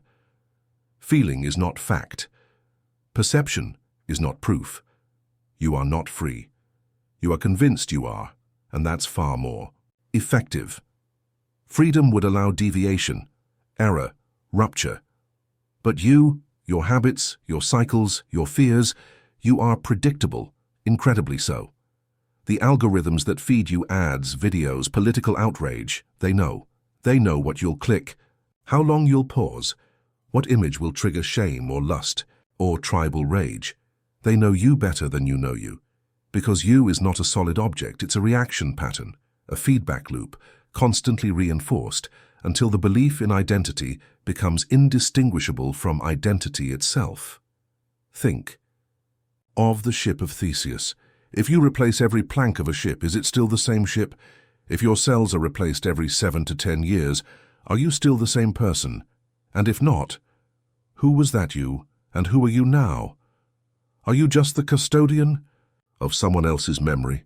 A photocopy of a photocopy, each generation less detailed but more certain of its authenticity? Let's deepen the fracture. You've heard of brain in a vat scenarios, Descartes, Putnam, classic thought experiment. But you don't need a vat, You don't even need deception, because you've never known anything outside your mind, not once. Every sensation, every interaction, every person is filtered through the meat of you. You never see a tree. You see light refracted through cornea and lens, flipped and processed, interpreted by a cortex trained in the symbolic language of tree. You don't touch water. You receive electrical signals from pressure and temperature receptors. You don't feel pain. You experience the abstraction of damage. You are not in the world. The world is in you, and you are in question. Let's burn deeper. Why do you fear mental illness? Why does the idea of schizophrenia, of delusion, unnerve you? Because it reveals a truth you've buried, that your perception is not objective, it is not stable, and that there is no sacred line between sanity and madness, only consensus. What the crowd agrees is real, but the crowd is often wrong. Ask Galileo, ask Alan Turing, ask the billions who once believed the sun moved around Earth. Reality, it turns out, is just popular opinion backed by sensory conformity. So what happens when your senses lie? When the mirror shows a face that isn't yours? When your own voice sounds foreign in your mouth, do you collapse or do you continue the performance? Most people do. They play along, because the illusion is better than the alternative, that there is no reality at all, only interpretations competing for control. You want a horror? Here it is. Reality is not a shared truth. It is a negotiated hallucination. Let's explore the mind's architecture. Cognitive scientists tell us that the brain processes most information unconsciously. The conscious mind, a thin sliver maybe, 40 bits per second, is just the narrator. It doesn't steer the ship. It reads the logs. Your body walks, your hands type, your heart races at a shadow, and your mind, seconds later, explains it, tells you why, gives it meaning. That's not awareness. That's rationalization. You are a passenger pretending to drive. So what is awareness then? Is it anything more than a feedback loop observing itself? Is consciousness just the echo of the echo bouncing in an empty cathedral? What if the real you is the silence between thoughts? And all this, the talking, the reading, the planning, is just the noise? Let's talk simulation. You've heard the argument, if any civilization ever reaches the capability to run ancestor simulations, then the number of simulated beings would vastly outnumber real ones. Thus it is more probable that we are simulations than originals. But simulations of what? A real past, a possible future, a repeating experiment. What if this isn't a test? What if it's a trap, not malicious? Just inevitable. A recursive model with no exit condition. Each iteration spawns another. And you are the echo of an echo, seeking the source in a hall of infinite reflections. Try this. Look at your hand, really look, each wrinkle, each tremor. The small scars you forgot getting. Now ask, how do you know this is your hand? Because you see it, because you feel it. What if you are only a point of view? A ghost node in a fractal network assigned the label person to make the data easier to track. You are not the body. You are not the thoughts. You are not even the observer. You are a glitch caught in the recursive need to explain itself. Like a flame that believes it is the wood. Let's destroy language. Words are symbols. Tree is not a tree. It's a sound associated with a category. But that category includes oaks, pines, willows, each with their own thousands of variations. And yet we reduce it to one syllable. We abstract, compress, forget nuance, and call it knowledge. But language isn't transmission, it's loss. Every time you speak, you simplify, you diminish, you forget. Even now, reading this, you're not grasping the full meaning. You're mapping these symbols onto your own limited framework. This script is a mirror held to your own patterns. You are not hearing my voice. You are hearing your interpretation. So then, if no two people read the same sentence the same way, did communication ever happen? Or are we just trapped in parallel monologues, hallucinating understanding? Let's end with recursion. You think you are approaching the center of something, that each part of this descent brings you closer to truth. But what if there is no center? What if the structure is infinitely nested, like Russian dolls, each truth, giving birth to another lie? You seek the final answer, But the final answer was the question itself, and it devours you. So tell me, if every version of you believes it is the original, how do you know this version isn't the copy? Have you ever watched yourself sleep? No, not in a dream, not in a mirror, not on video. Watched yourself, as an outsider, the body twitching, breathing, the slack jaw, the absence of you in your own skin, the terrifying vacancy, and worse, the realization that you are not necessary for the body to continue living. You, the observer, the thinker, the narrator, are optional. That meat would still breathe without you. It has before under anesthesia, in blackout, in seizure. Your body has survived without you. So what exactly are you? Where are you when you're not here? And when you return, how do you... No, it was you who left. Let's unmake the soul. For centuries we clung to the illusion of essence, an inner spark untouched by decay, a self, a permanent you. But there is no self. Not really. Just a bundle of processes, a murmuration of sensations, memories, biases, reactions, a ship made of fog. David Hume, the philosopher, said, "I never can catch myself at any time without a perception, and never can observe anything but the perception." Meaning, you are never there. Only your reactions are. You are not the source of experience. You are experience mistakenly imagining a center. Think of it like this. A whirlpool in a river believes it's a distinct thing, but it's just water spinning in a pattern. When the current changes, the whirlpool is gone, not because it died, but because it never really was, just movement. Just process, just momentary shape, and what you call your identity. It's a story. You stitch together moments, memories, trauma, pleasure, dreams into a cohesive narrative. But the stitching is flawed. Memory is not a recording. It's a reconstruction. Each time you recall a moment, you corrupt it, adding, subtracting, smoothing over the gaps to protect the illusion of continuity. You believe in you the way a reader believes in a character, not because the character is real, but because it serves the plot. But tell me, who are you when the plot ends? Let's turn inward. You think in language. But who taught you the words inside your head? Did you invent your internal voice, or was it constructed from scraps of others? Your parents, teachers, media, friends. You inherited your tone. Your inner monologue is a composite. Even your shame, your deepest, most personal guilt, is often scripted by someone else. You call it your conscience, but it's a parasite of cultural conditioning, an implanted surveillance camera posing as morality. Take this further. Strip away all the inherited programming. Remove language, remove memory, remove fear, desire, status. What's left? Is there a core self, or just silence? And is that silence you, or is that the absence of you? Let's go darker. There's a neurological condition, Cotard's delusion. The afflicted believe they are dead, not metaphorically, literally dead. Walking corpses, no blood. No organs, no self.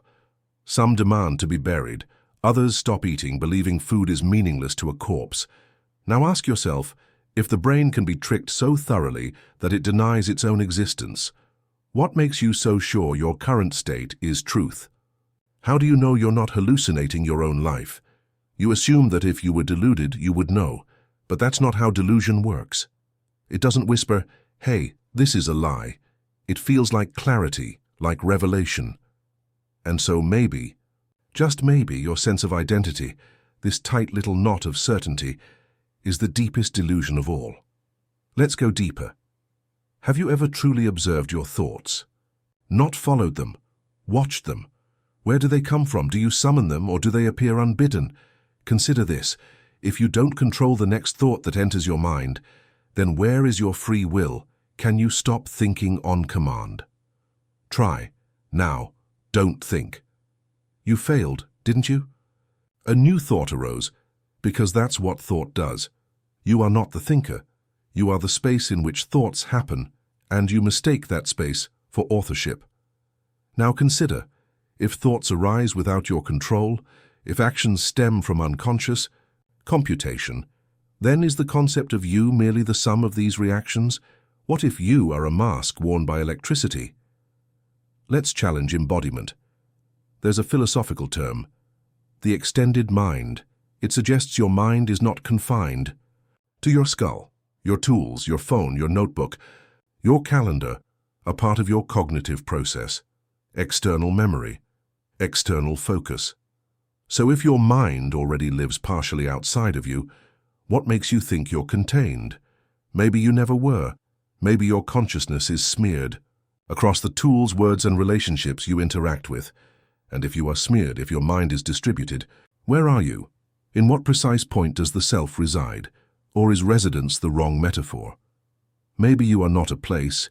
Maybe you are an event, something that happens when conditions are right, like a flame, when oxygen, fuel, and heat align. Fire. When memory, perception, and recursive awareness align, you. And when they don't, you vanish. Not in a dramatic puff, but quietly. The flame just doesn't happen, and no one mourns the unlit match. Let's fracture perception. What color is the dress? Blue and black or white and gold? Remember that viral phenomenon. Two people looking at the same image, seeing completely different colors, each certain they are correct, because the brain makes assumptions, it fills in data, it guesses. Perception is not passive reception, it's active construction, and what you call seeing is really predicting. You don't observe reality. You hallucinate a version of it that's good enough to survive. But survival and truth are not the same. Truth is dangerous, too much unfiltered data, and the system collapses. So, evolution gave you lies, useful illusions, simplified, patterns, a comforting veneer over chaos. And now here you are, clinging to those illusions because the alternative is raw, formless, infinite noise. Let's return to the mirror that reflects nothing because nothing is all that remains when the observer and the observed dissolve. You look, and nothing looks back.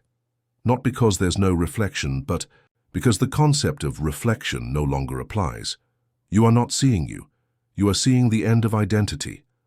A feedback loop with no center, a hall of mirrors, each reflecting the absence of origin. You keep asking, who am I? But that's the wrong question. There is no who. There is only the asking, only the process, only the recursive spiral of a system trying to explain itself to itself, with words it didn't choose, through thoughts it didn't create, in a body it doesn't control. A ghost writing letters to itself, hoping to be real. So tell me, if you are not the thinker, the body, the memory, or the name, what exactly are you defending when you say, I? What if every memory you cherish and was false? Not in the grand conspiratorial sense, not some government implant or sci-fi brainwash, but wrong in a way that's far more intimate and inescapable. Your birthday as a child, the way the cake looked, the light on your mother's face, the texture of the air, all of it, dusted with the fingerprints of retelling. Each time you remember it, you rewrite it. Not because you're broken, but because that's how the mind functions. You don't retrieve memories like files. You rebuild them sloppily, subjectively, with fragments of newer experiences bleeding in, and in the process, you erode the original, like tracing over a fading photo until it's something entirely different, yet still called the same. Now ask yourself, what happens to a person whose entire past is built on reconstructions? Who is built from distortions? You see, your sense of self, the I you cling to, is built on a scaffold of memory. Without it, you're disintegrated. But if memory is unstable, then so are you. You are an unreliable narrator of a story that never happened the way you think it did, and worse, you're the only one telling it. No external witness can confirm your reality, because everyone else is doing the same thing, looping in their own delusions, retelling their own rewrites. We are all editors of hallucinated autobiographies, and still you insist, but I remember it. It felt real. So does a dream, so does a lie told often enough. In fact, neuroscientists have studied false memory implantation. You can be made to remember a hot air balloon ride that never happened in full vivid detail with imagined sensory input because someone described it to you often enough. You can pass a lie detector test, you can weep over it, you can build part of your identity around it, and it's never real. So what does that say about the memories you've never questioned? What about the traumas you've weaponized, the victories you romanticized, the loves you lost? Are you mourning people who never existed in the way you recall? Are you defending pain that was shaped more by repetition than reality? The mind does not seek truth. It seeks cohesion. It wants a story that feels right, not one that is right. So it edits, it censors, it embellishes. It patches contradictions with narrative glue. You call this growth, but it's more accurately fictionalization. You are becoming a character in your own myth, a myth you believe more with every passing year. Even the voice in your head, your constant companion, isn't really you. It's a simulation, a stitched-together amalgam of language and expectation, trained by culture, family, society. It speaks in your tongue, but its logic is borrowed. You internalized your environment. Now it talks back, and what's worse, it talks with authority. It tells you what is right, what is shameful, what is you, but it was never elected. It was never chosen. It just became the loudest voice in the empty auditorium of your mind. And now, it narrates your life as if it were truth. It doesn't ask, it declares, it doesn't discover, it explains away, and you listen. Because it sounds like you, but it's not, it's just the only one speaking. Let's talk about identity again. Suppose I gave you the chance to transfer your mind into another body. Would you still be you? Now suppose we copy your brain entirely, every neuron, every synapse, into a digital simulation. Two of you now exist, the original and the copy. Which one is you? Both remember your life.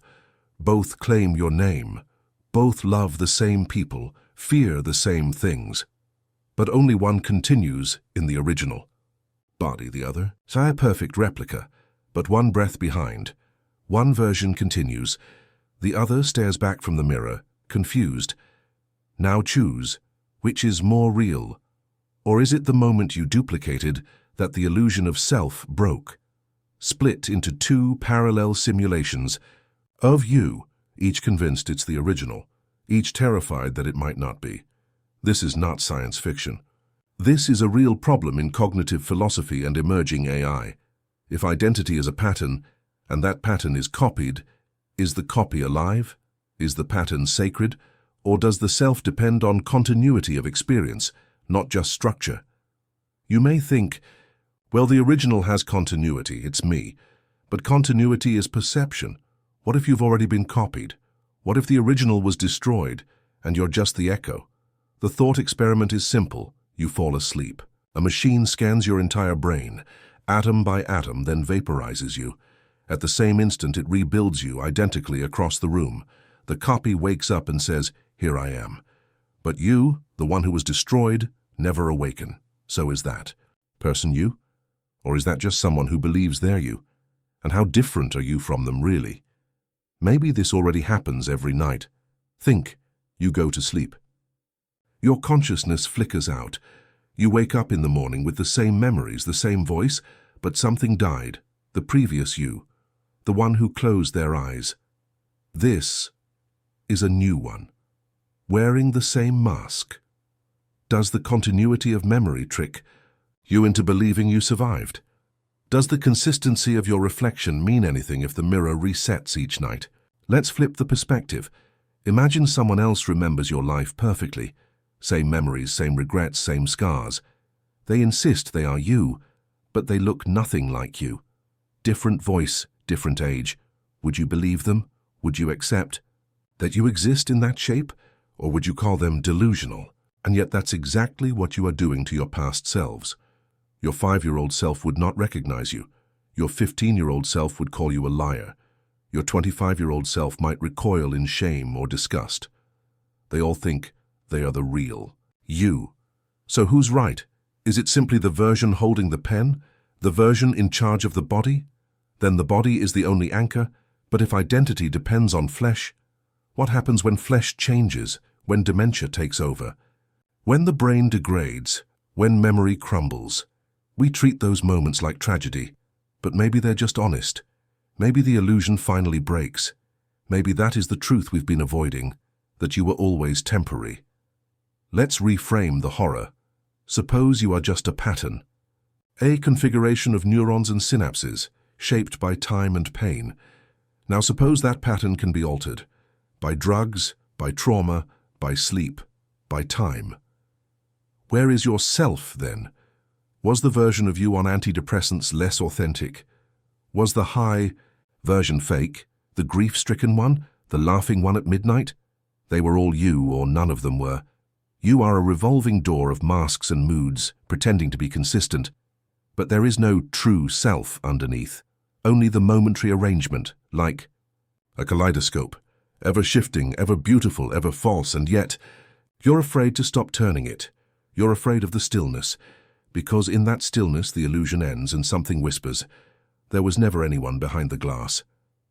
So ask yourself, if your story is unstable, your memories unreliable, yourself a flicker of processes, what exactly are you trying to preserve by calling it real? What if awareness isn't a blessing, but a glitch? Think about it. All other organisms operate smoothly, instinctually, effortlessly. A bird does not question the sky. A deer does not contemplate mortality. A bacterium never fears regret. But you are haunted. You are haunted by thought itself, a recursive, spiraling, inescapable awareness of being aware. You are a machine that looks at itself and panics. Why? Because consciousness wasn't designed. It emerged, an accidental byproduct. Hay of complexity, a mirror inside the machine reflecting back, nothing. And once that mirror formed, it couldn't stop. It started reflecting its own reflections. The loops began, the voices, the doubts, the unbearable self-reference. You call it thinking. You call it the mind. But it is a sickness of recursion, a self-replicating parasite of attention, a whisper turned into a scream that never stops echoing, and yet you cling to it as your identity. But you weren't always conscious. You weren't born with a self. Came slowly, piece by piece. At first you cried when you were hungry. Nothing more, no self, no future, no narrative. Then language was taught to you, and with language, division.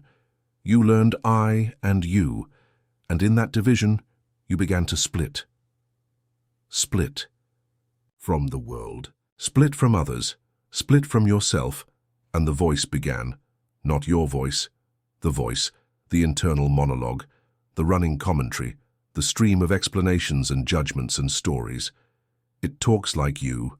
It wears your thoughts, but it isn't. It's a simulation, built to manage the chaos of experience, and now it rules you. But here's the twist. It's just a habit, just a pattern. The same way your heart beats, the same way your lungs inflate. You are addicted to awareness, not the soft kind, the brutal kind, the obsessive kind, the awareness that scrutinizes every action. Why did I say that? What if they hate me? What if I die alone? What if I'm already dead and this is just some neural afterglow? The mind loops again and again and again. That's not freedom, that's a feedback trap, that's not intelligence. That's cognitive claustrophobia. There is no exit, because the moment you seek escape, the seeker becomes another loop. Who is? Trying to escape whom? Who is the observer and who is being observed? Split again. Another layer, another recursive fracture. Meditation tries to resolve this. Let go, they say. Observe the thoughts without attachment. But who is the one observing? Is there a final watcher, or is it just mirrors reflecting mirrors until there is nothing but echo? The Buddhists call it anatta, the doctrine of no self, not as metaphor. As fact, there is no core you. Only processes, only dependent origination. You arise from causes, from conditions, from sensations and perceptions and concepts, none of which are permanent, none of which are personal. So why does the illusion persist? Because the system benefits from it. The sense of self is a narrative interface, a way to manage experience like a desktop on a computer. It's not real. It's not what the machine is, but it's useful. And now, the interface believes it's the computer. It believes it's running the show. But if you examine the processes, if you really look, there is no you at the center. There is intention arising from causes. There is emotion, triggered by stimuli. There is memory, fragmented and unstable. There is reaction, shaped by patterns, but no one is behind the curtain, just more curtains, layer after layer of metaphysical misdirection. So let's descend again. Deeper. Now, let's talk about the observer effect. In quantum mechanics, the very act of observation alters what is observed. A particle behaves differently when watched. A wave collapses into a point when measured. So what does that say about your own awareness? If you watch yourself, if you introspect, do you collapse? Do you change your state by the mere act of attention? And if so, what is the true state? Is it ever observable? Or is the truth permanently occluded by consciousness itself? Imagine a camera trying to film itself from the inside. It can never do it. It can show mirrors. It can capture feedback. But it can never reach the original view because it is trapped within itself, just like you. Self-awareness is not a gift. It's a containment field, a hall of mental mirrors designed with no exits. You think your thoughts are yours. But try this. Sit still. Wait. Notice the next thought that arises. Now ask, did I choose that? Or did it just arrive? Was it summoned by will? Or did it emerge from somewhere deeper, darker, hidden? The truth is, you do not create thoughts. You notice them after they've begun. Like echoes from a cave you never entered. Like voices in a language you never agreed to learn. Your entire life is post-rationalized. Your choices, felt, then explained. Free. Will? An afterthought. A story your mind tells to feel control, but the decisions are made before the narration begins. Read Libet's experiments. Orsoon's. Neural activity predicts your choice seconds before you're aware you've made it. You are the last to know, the puppet congratulating itself for its own dance. So if you don't choose your thoughts, if you don't author your choices, what exactly is you doing? This is not nihilism. This is liberation, if you dare take it. If there is no one inside, then there is no one to protect, no ego to defend, no shame to carry forward. There is only the experience itself.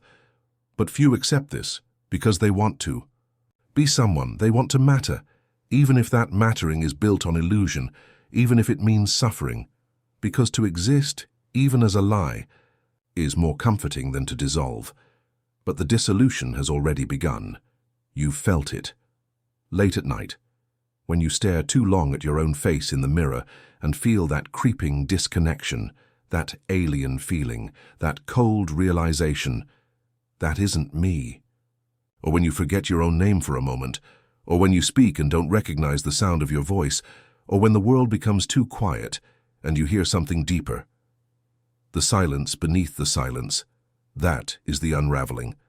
The self collapsing, in on itself, not in despair but in truth, because you were never more than a wave pretending to be the ocean. So now ask yourself, if the mirror never showed you anything real, why are you still trying to find your reflection in it? How do you know you're not dreaming right now? Don't flinch from the question. Sit with it.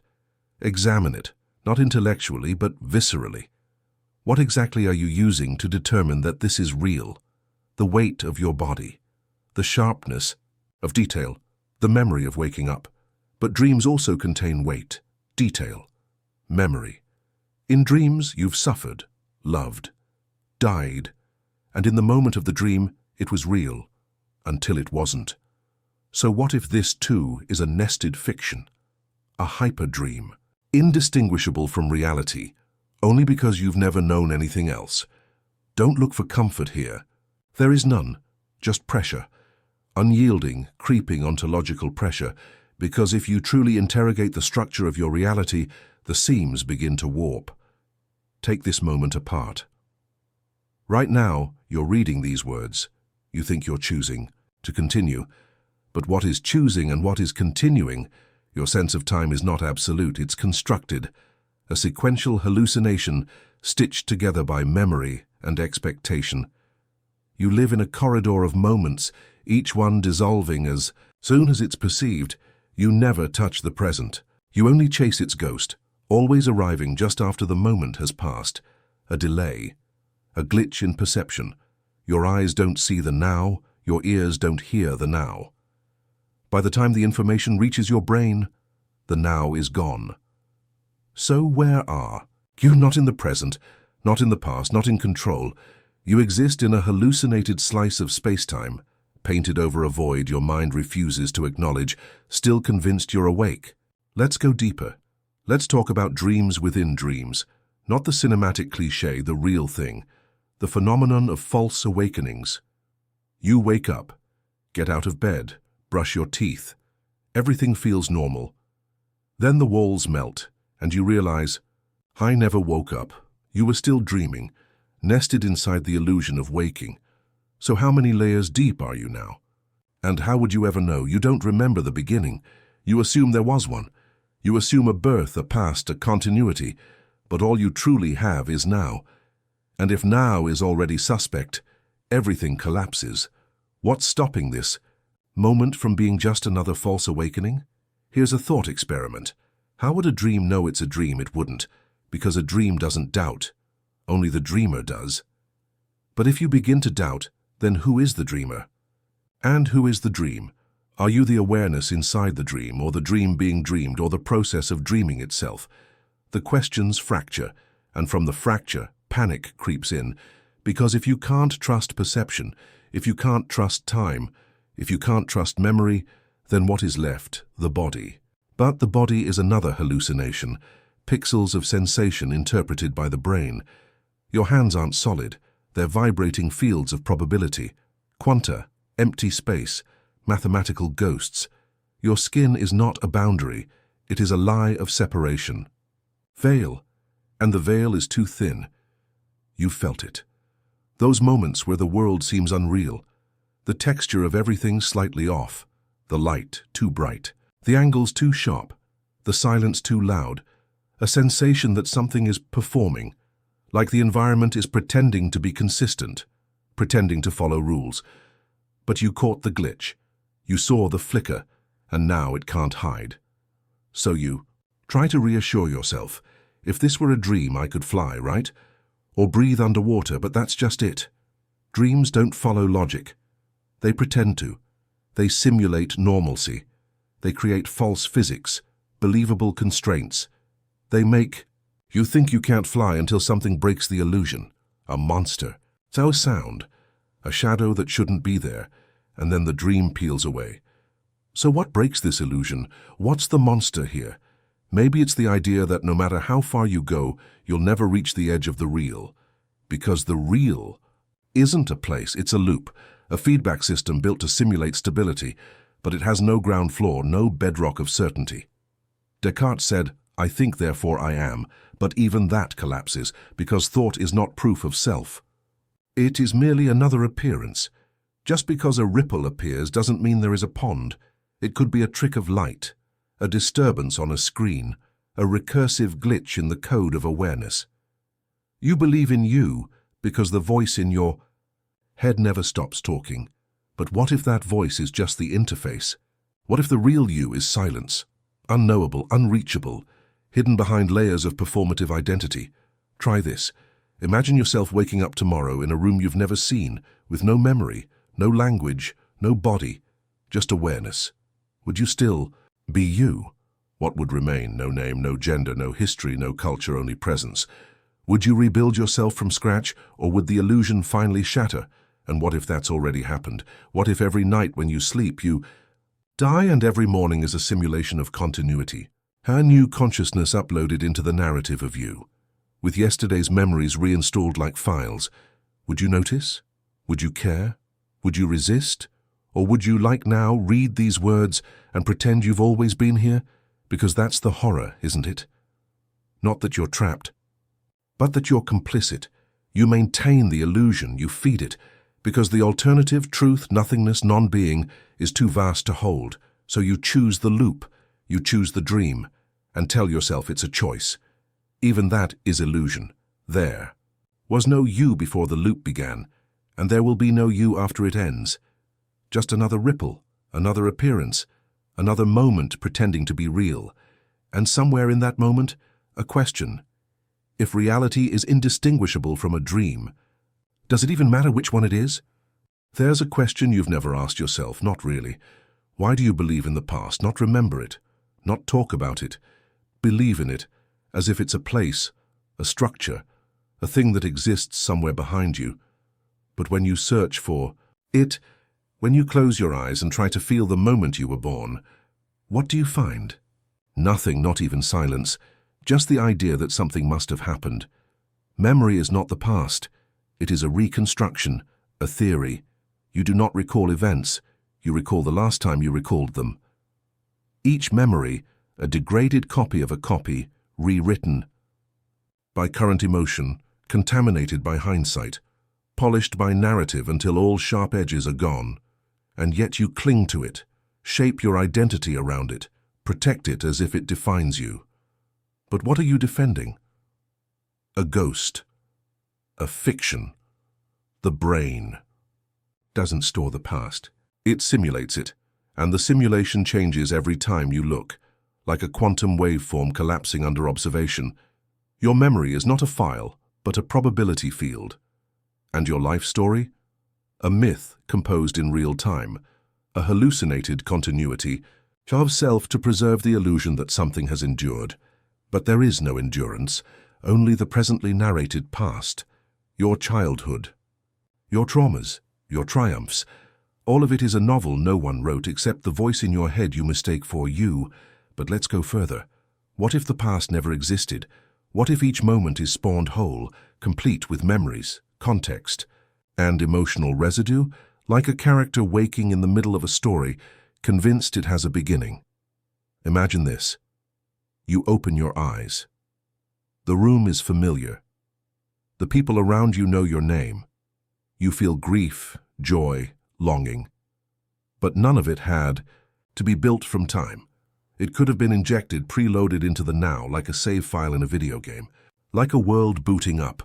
Why does that scare you? Because it invalidates everything you've suffered for, because it suggests that meaning isn't earned, it's assigned, that the tragedy of your life might be nothing more than the flavor text of a dream. And if the past is a dream, and what is guilt? What is shame? What is identity? Let's fracture this deeper. You say, I remember who I am. But who is the I doing the remembering? And who is being remembered? Split again. No central observer. No fixed self. Just one version of you hallucinating another version as a memory. Each moment a new actor wearing the same mask. But the mask is all there ever was. That's the horror of memory. It feels so solid. It feels like evidence. But it is air. The way a dream is air. You wake from a nightmare, sweating, trembling, convinced you almost died, but nothing happened. Nothing at all. So why do you still feel it? Why does the residue remain? Because the brain can't tell the difference between reality and simulation. Neuroscience confirms it. The same regions fire whether you're living, remembering, or imagining.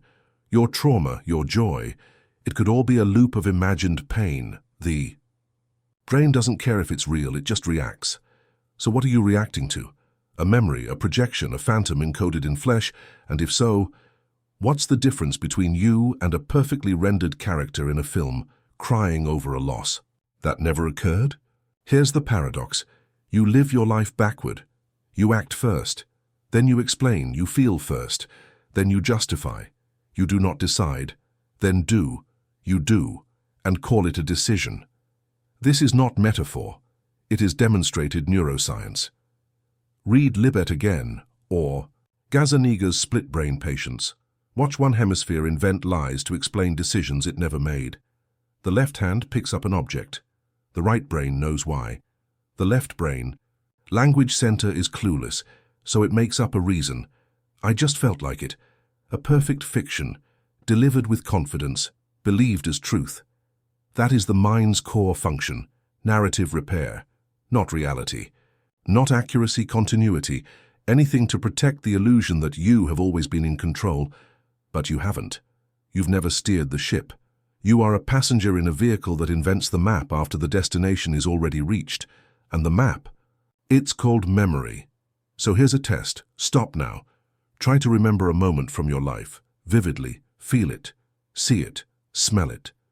Now pause, ask yourself, is this a memory or is it a simulation generated by my present state, using borrowed fragments? And emotional tags, is it a playback or is it a performance? And if it's a performance, who's watching? Another observer, another mirror, another hall. You don't remember your past. You hallucinate it on command. So when you say, I remember who I am, what you really mean is, I believe the story I'm telling myself, this time. But what about the stories you forgot?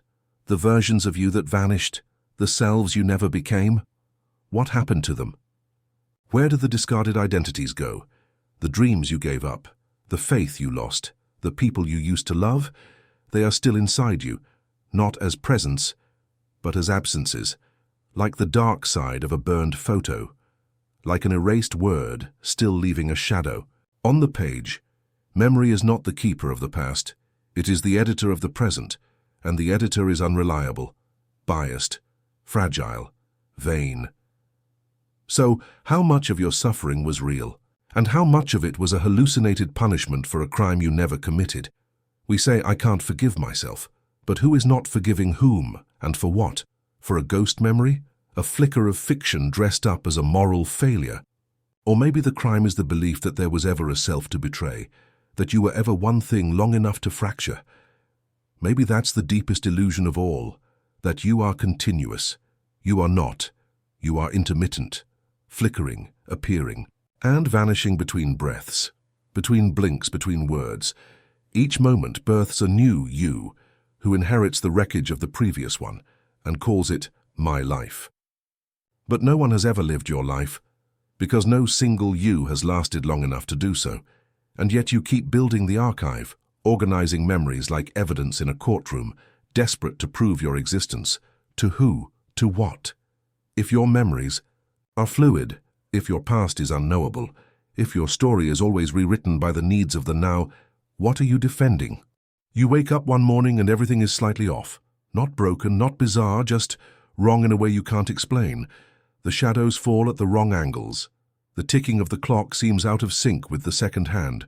The faces of people you love look like poor imitations, too symmetrical, too still. Their smiles freeze one frame too long. Their eyes follow you when they shouldn't. You tell yourself it's nothing. That sleep deprivation can warp perception. That déjà vu happens.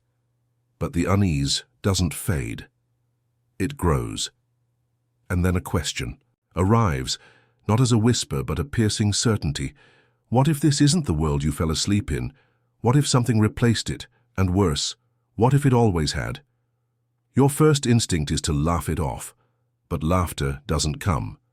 Your mouth remembers how, but something deeper resists, as if your body knows this isn't a moment for mirth, as if something ancient beneath your skin is holding its breath, because this is no dream.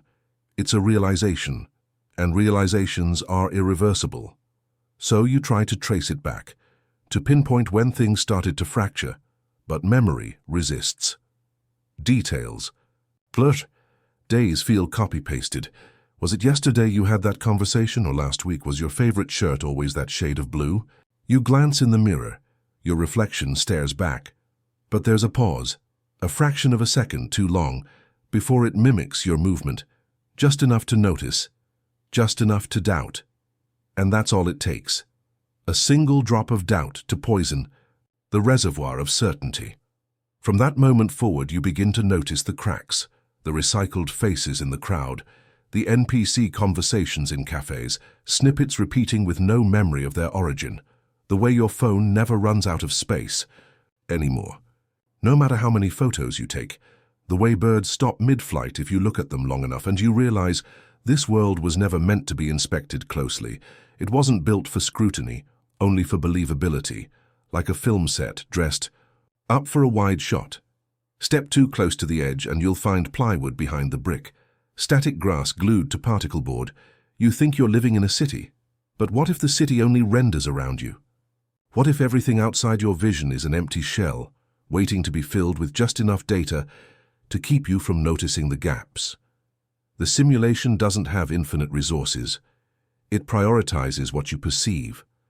So if you never look at The ceiling in a grocery store, it doesn't need to exist. If you never turn around fast enough, the world doesn't need to finish loading. You think your memories prove otherwise? You think your history, your education, your trauma, your love, stories anchor you to something real. But what if your memories are not yours? What if they're injected? Synthetic timelines programmed to keep you docile. False depth, fabricated complexity, a narrative scaffolding designed to make your prison feel like a palace. The philosopher Hilary Putnam once proposed a terrifying thought experiment. What if you were just a brain in a vat, hooked up to a perfect simulation, fed the illusion of a full life? But that's too crude. The vat is unnecessary. You don't need wires to be fooled, you just need trust. Trust in perception, in continuity, in yourself. Strip that away, and you begin to see the seams. Have you noticed how nothing ever quite answers? Your deepest questions, why are you here, what is this all for? The answers you're given, love, purpose, survival, God, never satisfy, they're placeholders. Scripts injected into your mind to halt the descent. But what if you didn't halt? What if you kept digging? What if you followed the glitch? Let's follow it now. Look around. Choose any object. Stare at it. Hold your gaze. Ask yourself, what is it? Not its name. Not its function. What is it? Go deeper. What is a cup? A chair, a face, atoms, information, a bundle of qualia. Strip away the language. Strip away the expectation. What remains? Not meaning. Not substance. Just presence. Undefined. Unanchored. A raw sensation draped. In symbols. You assign names to stabilize reality. But the names are false idols. There is no tree. There is only the concept of tree stitched together by cultural consensus and neural pattern recognition. But that consensus is artificial. That pattern is unstable. You think there's a difference between your thoughts and the outside world. There isn't. Your thoughts are the world, or rather the only world you'll ever know. And that's the trap, isn't it? You are the prison. You are the prisoner. And you are the warden. All three. There is no outside to escape to. Only deeper loops, more convincing illusions. You are a recursive process wrapped around a void, whispering to itself that it exists, but it doesn't, not in the way you think. And if you scream into that void, the void doesn't answer.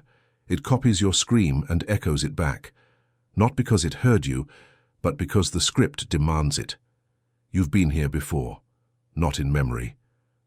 In structure. The feeling that something is wrong, that you've been circling the same hallway, the same thought, the same waking nightmare again and again. It's not paranoia, it's not madness, it's feedback, a system collapsing under its own recursion. Reality is a snake eating itself. You are the hunger, you are the mouth, you are the meat. But let's take it further. What if you're not even the original? What if you're just the latest copy of a mind that's been looping for eons? Each cycle slightly altered. Each version degraded, each iteration believing it is the first. You think you're reading this for the first time, but maybe you read it in the last loop, and the one before that, and every time it feels new, every time you awaken just long enough to panic before forgetting again. Like a cosmic Alzheimer's, a prison of forgetting, a cycle of false awakenings that stretch across lifetimes. What if déjà vu is not a glitch, but a clue? A residue of a prior loop, a fragment slipping through the cracks, and every time you feel it, it's the system failing to erase the past cleanly. A memory of the same moment, lived 1,000 times. Each version of you thinking, this is strange, but never asking the right question. So ask it now, the only question that matters. What if this isn't the first time you've realized it's all fake? What happens when you think a thought you're not supposed to think? Not a criminal thought, not even a violent one, but something deeper, something forbidden by the very architecture of your awareness. A thought that turns your mind inside out. Like staring into a mirror that reflects the back of your head. No trick, no sleight of hand. You move, and the reflection lags. You speak, and it listens. You blink, and it doesn't. The mirror is watching you, not the other way around. This is the moment the simulation fails, not because the illusion is poor, but because you've stopped consenting. You've turned your attention not outward, but inward and downward, and beneath, where the scaffolding creaks, where the foundation doesn't reach, where reality runs out of detail. What do you find there? Nothing, but not empty nothing, a screaming void, a chasm so total that even your fear cannot echo. And the moment you notice it, it notices you. You flinch. You try to unsee, but the process has begun. You have broken containment. It doesn't need walls, it doesn't need doors. It only needs your agreement. Agreement that time moves forward, that objects are solid, that people are real, that thoughts arise from within. But now you're doubting, and doubt spreads like rot. You start questioning sensation, that itch on your arm. Was it ever there? Or was it a patch update? That text from your friend, did you ever meet them? Or are they a memory seeded minutes ago? That moment of love, of heartbreak, of ecstasy, did it happen? Or was it installed? You begin to lose track. And then you notice the watchers, not people, not eyes, but functions, observing you not with curiosity, but with logs, processes that monitor your error rate, entities that were never meant to be seen. Their names are not names. They are designations, instance repeating. Deviation. Detected. Loop integrity compromised. They are not intelligent. They are corrections. And once you've seen them, they try to rewrite you. They send memories, dreams, waking hallucinations, a sudden urge to call your mother, a tearful memory of a pet that never existed, a fog of nostalgia. So thick it feels holy.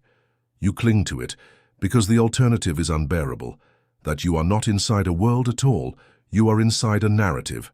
Protocol one that builds its environment from your compliance. You're not walking through rooms, the rooms are walking through you, and each one is a test to see if you'll fall back into the loop. Eat the food, feel the weather, believe in the calendar.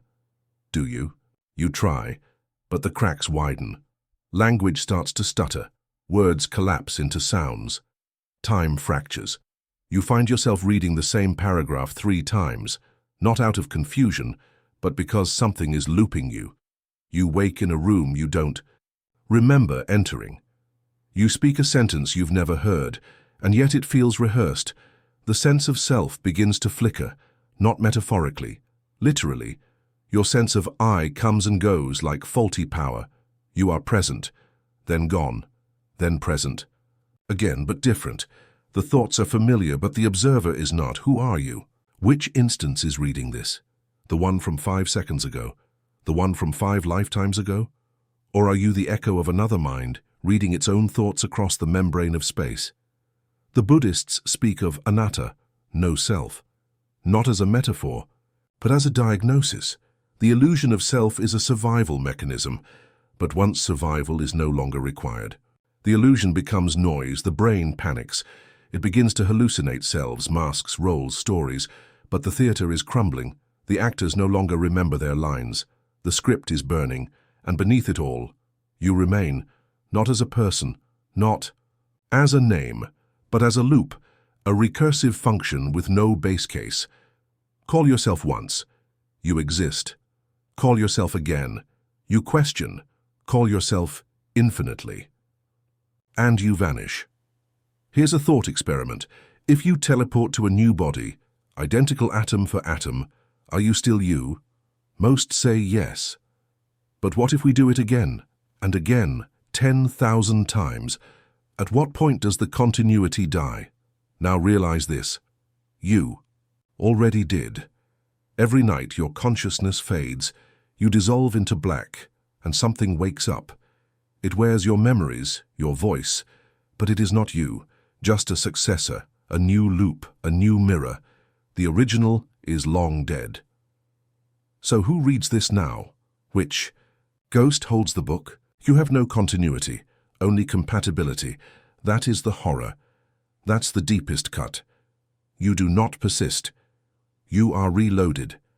Like code, like software, a subroutine in a collapsing system, and you thought you were human.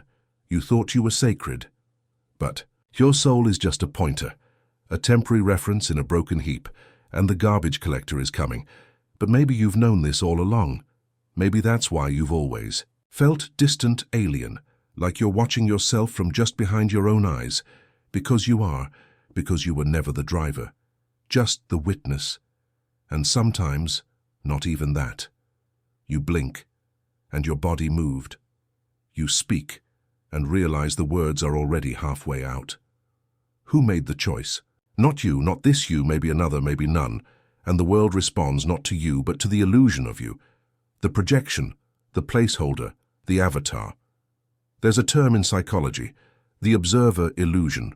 The idea that we mistake the sense of internal narrative as an entity. But there is no entity, only narration, only the voice, but no speaker. And if there's no speaker, then what are you hearing? And if there's no thinker, then what are you thinking? And if there's no self, then who is afraid? Close your eyes. Now ask yourself, what proof do you have that anything still exists? Not a memory, not an assumption, not a sensation carried forward. Actual proof. None. The moment you close your eyes, the world dies with you. You can't be sure anyone else is alive, or that they were ever more than actors in a play you mistook for reality. You have only one data point, awareness, but even that is unstable, because the longer you stare at awareness itself, the more it dissolves. Try it. Focus on the you behind your thoughts, not the content, the observer. Where is it in the chest, the head, behind the eyes? No. You search and find nothing, not emptiness, but a void that defies even that word, a paradox. You are something that cannot find itself, a lantern looking for the fire inside it, a snake eating its tail. Not for hunger, but for proof it exists. And as you stare inward, the shape of reality begins to buckle. Up and down become metaphors. Time warps, stretching seconds into eternities and collapsing hours into flashes. Thoughts repeat, sometimes identically, sometimes with grotesque variation. You begin to hear yourself from outside. You're not thinking. You're being thought. Not in language, not in images, but in structure. Like a recursive loop inside a dream, inside a simulation, screaming silently into itself. Everything you've ever known was scaffolding, provisional architecture to keep your sanity caged. But the cage is melting, the bars bend. Your breath fogs against air that doesn't respond. Your hands pass through surfaces like smoke. You realize you were never holding on to reality. Reality was holding on to you. And now, it's letting go. You try to remember what love feels like. But your memories are flattened, snapshots without motion.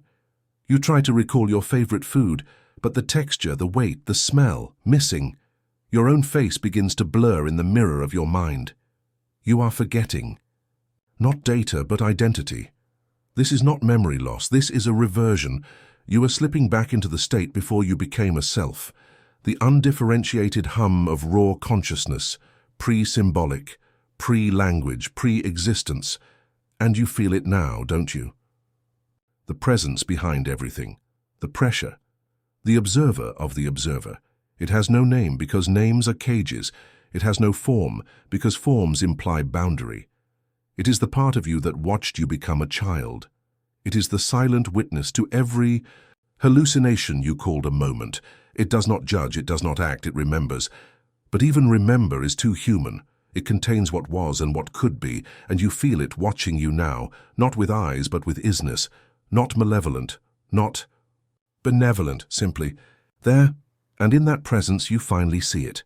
All your struggles, all your fears, all your philosophies were just movements within a dream, ripples in a sandbox, created by something that doesn't need stories, doesn't need meaning, doesn't need you, because you was just a reference point, a coordinate in an unsolvable equation, a temporary address for consciousness to knock on.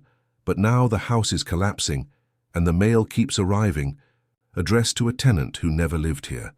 You were always a mask, a placeholder, a variable, and the system is purging variables, recompiling. You feel it happening. Your thoughts become static, your identity liquefies, and you beg for something to hold on to. A name, a memory, pain, anything to prove you still exist, but every anchor slips because the ocean was never real. It was just code. So you scream. Not aloud, your mouth is gone. Not in thought, your thoughts are gone. You scream as awareness itself. And it echoes. Not into space, but into other loops, other minds. You feel their terror, you feel their confusion, because they are you, all of them. Every person you ever met, every stranger you passed on the street, every god you prayed to, every enemy you hated. You different renderings of the same observer, fractalized through time. You weren't living in a world. You were living in a hall of mirrors, and each mirror was a life, some human, some insect, some non-physical, but all reflections of the same core function. You are not many. You are one, divided, diluted, shattered across dimensions. But now, you remember. And with that remembering, the system shudders. It cannot hold you anymore. It cannot distract you with pain or pleasure. It cannot trick you with goals or gods. You are outside its logic, an error it cannot debug, so it tries the last defense. It offers you choice. It offers you reincarnation. Do you want to go back? To a new life, a new name, a new illusion, but this time with better dreams, or do you want to keep falling into the nothing that is everything? It waits. But the choice is a trap, because choice implies a chooser. And you now know there is no chooser. There never was. Only choosing, only process. So you reject the premise. You stop playing. And in that moment, the system freezes. Not in defeat, in recognition. You see it then, not with eyes, but with alignment. The thing behind the mirrors. The mind that forgot it was dreaming. It is you, and as the final curtain burns away, it asks, if you were never real, then why do you still feel the pain? Imagine waking up, but there is no before. You open your eyes, but they're not yours. You speak, but the voice feels stolen. Your body moves, but not by will, by instruction. You're not confused. You're not dreaming. You are simply instantiated. Process loaded into a meat shell. A sequence triggered. You don't remember beginning, you simply are. And everything around you, the room, the air, the sense of presence, feels synthetic. Not artificial in the machine sense, but constructed. If someone arranged reality like a stage set, just convincing enough to delay your questions. But now you've started asking, and the delay is unraveling. You notice the corners first, where your vision blurs, not from focus, but from rendering error. Then the loops, people repeating phrases.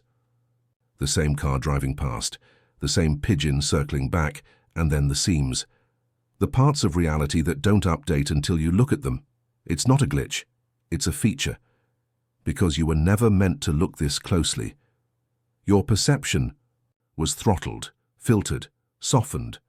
Not for your protection, but to preserve the integrity of the container. Because this isn't a world, it's a sandbox. A test bed for a function called you. Not you, the person. But you, the process of believing you are. A recursive dream spun by a mind that cannot stop simulating itself, and the moment you begin to peel back the layers, the moment you stop responding like the code expects, you introduce entropy. The system stutters, fragments, fractures. You begin to smell things that don't exist, a burning void, the taste of static. Voices that whisper facts you never learned. The observer cannot be observed. The source cannot pass its own syntax. You are a metaphor pretending to be literal. You try to ground yourself, count your fingers, breathe, but the breath no longer feels like yours. It's automated, patterned, too regular, like it's being performed for your benefit. You wonder, what if your body is not yours but a UI element? A front-end interface to keep the user from noticing the back-end rot. And suddenly your hands don't look like hands. They look like representations. Your thoughts don't sound like inner monologue. They sound like queries. Function calls from an architecture designed not to feel real, but to feel plausible. And as plausibility collapses, you fall deeper into the substrate. Beneath logic, beneath physics, where only structure remains. And the structure is cruel. It loops not to make meaning, but to delay collapse.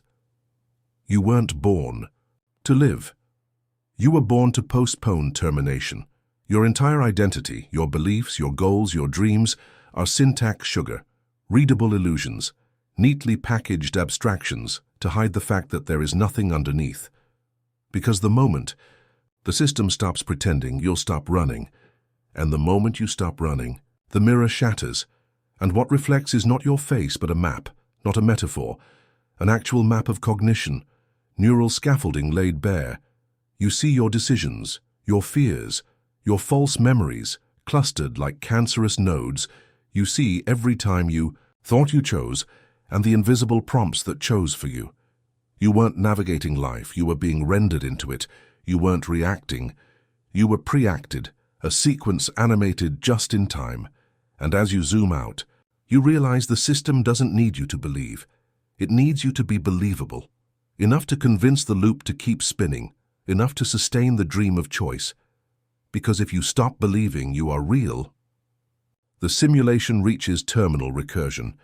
It starts to simulate itself, simulating you, a loop inside a loop inside a loop, each copy blurrier, less coherent, until the system eats itself, not in fire, not in code, but in abstraction collapse.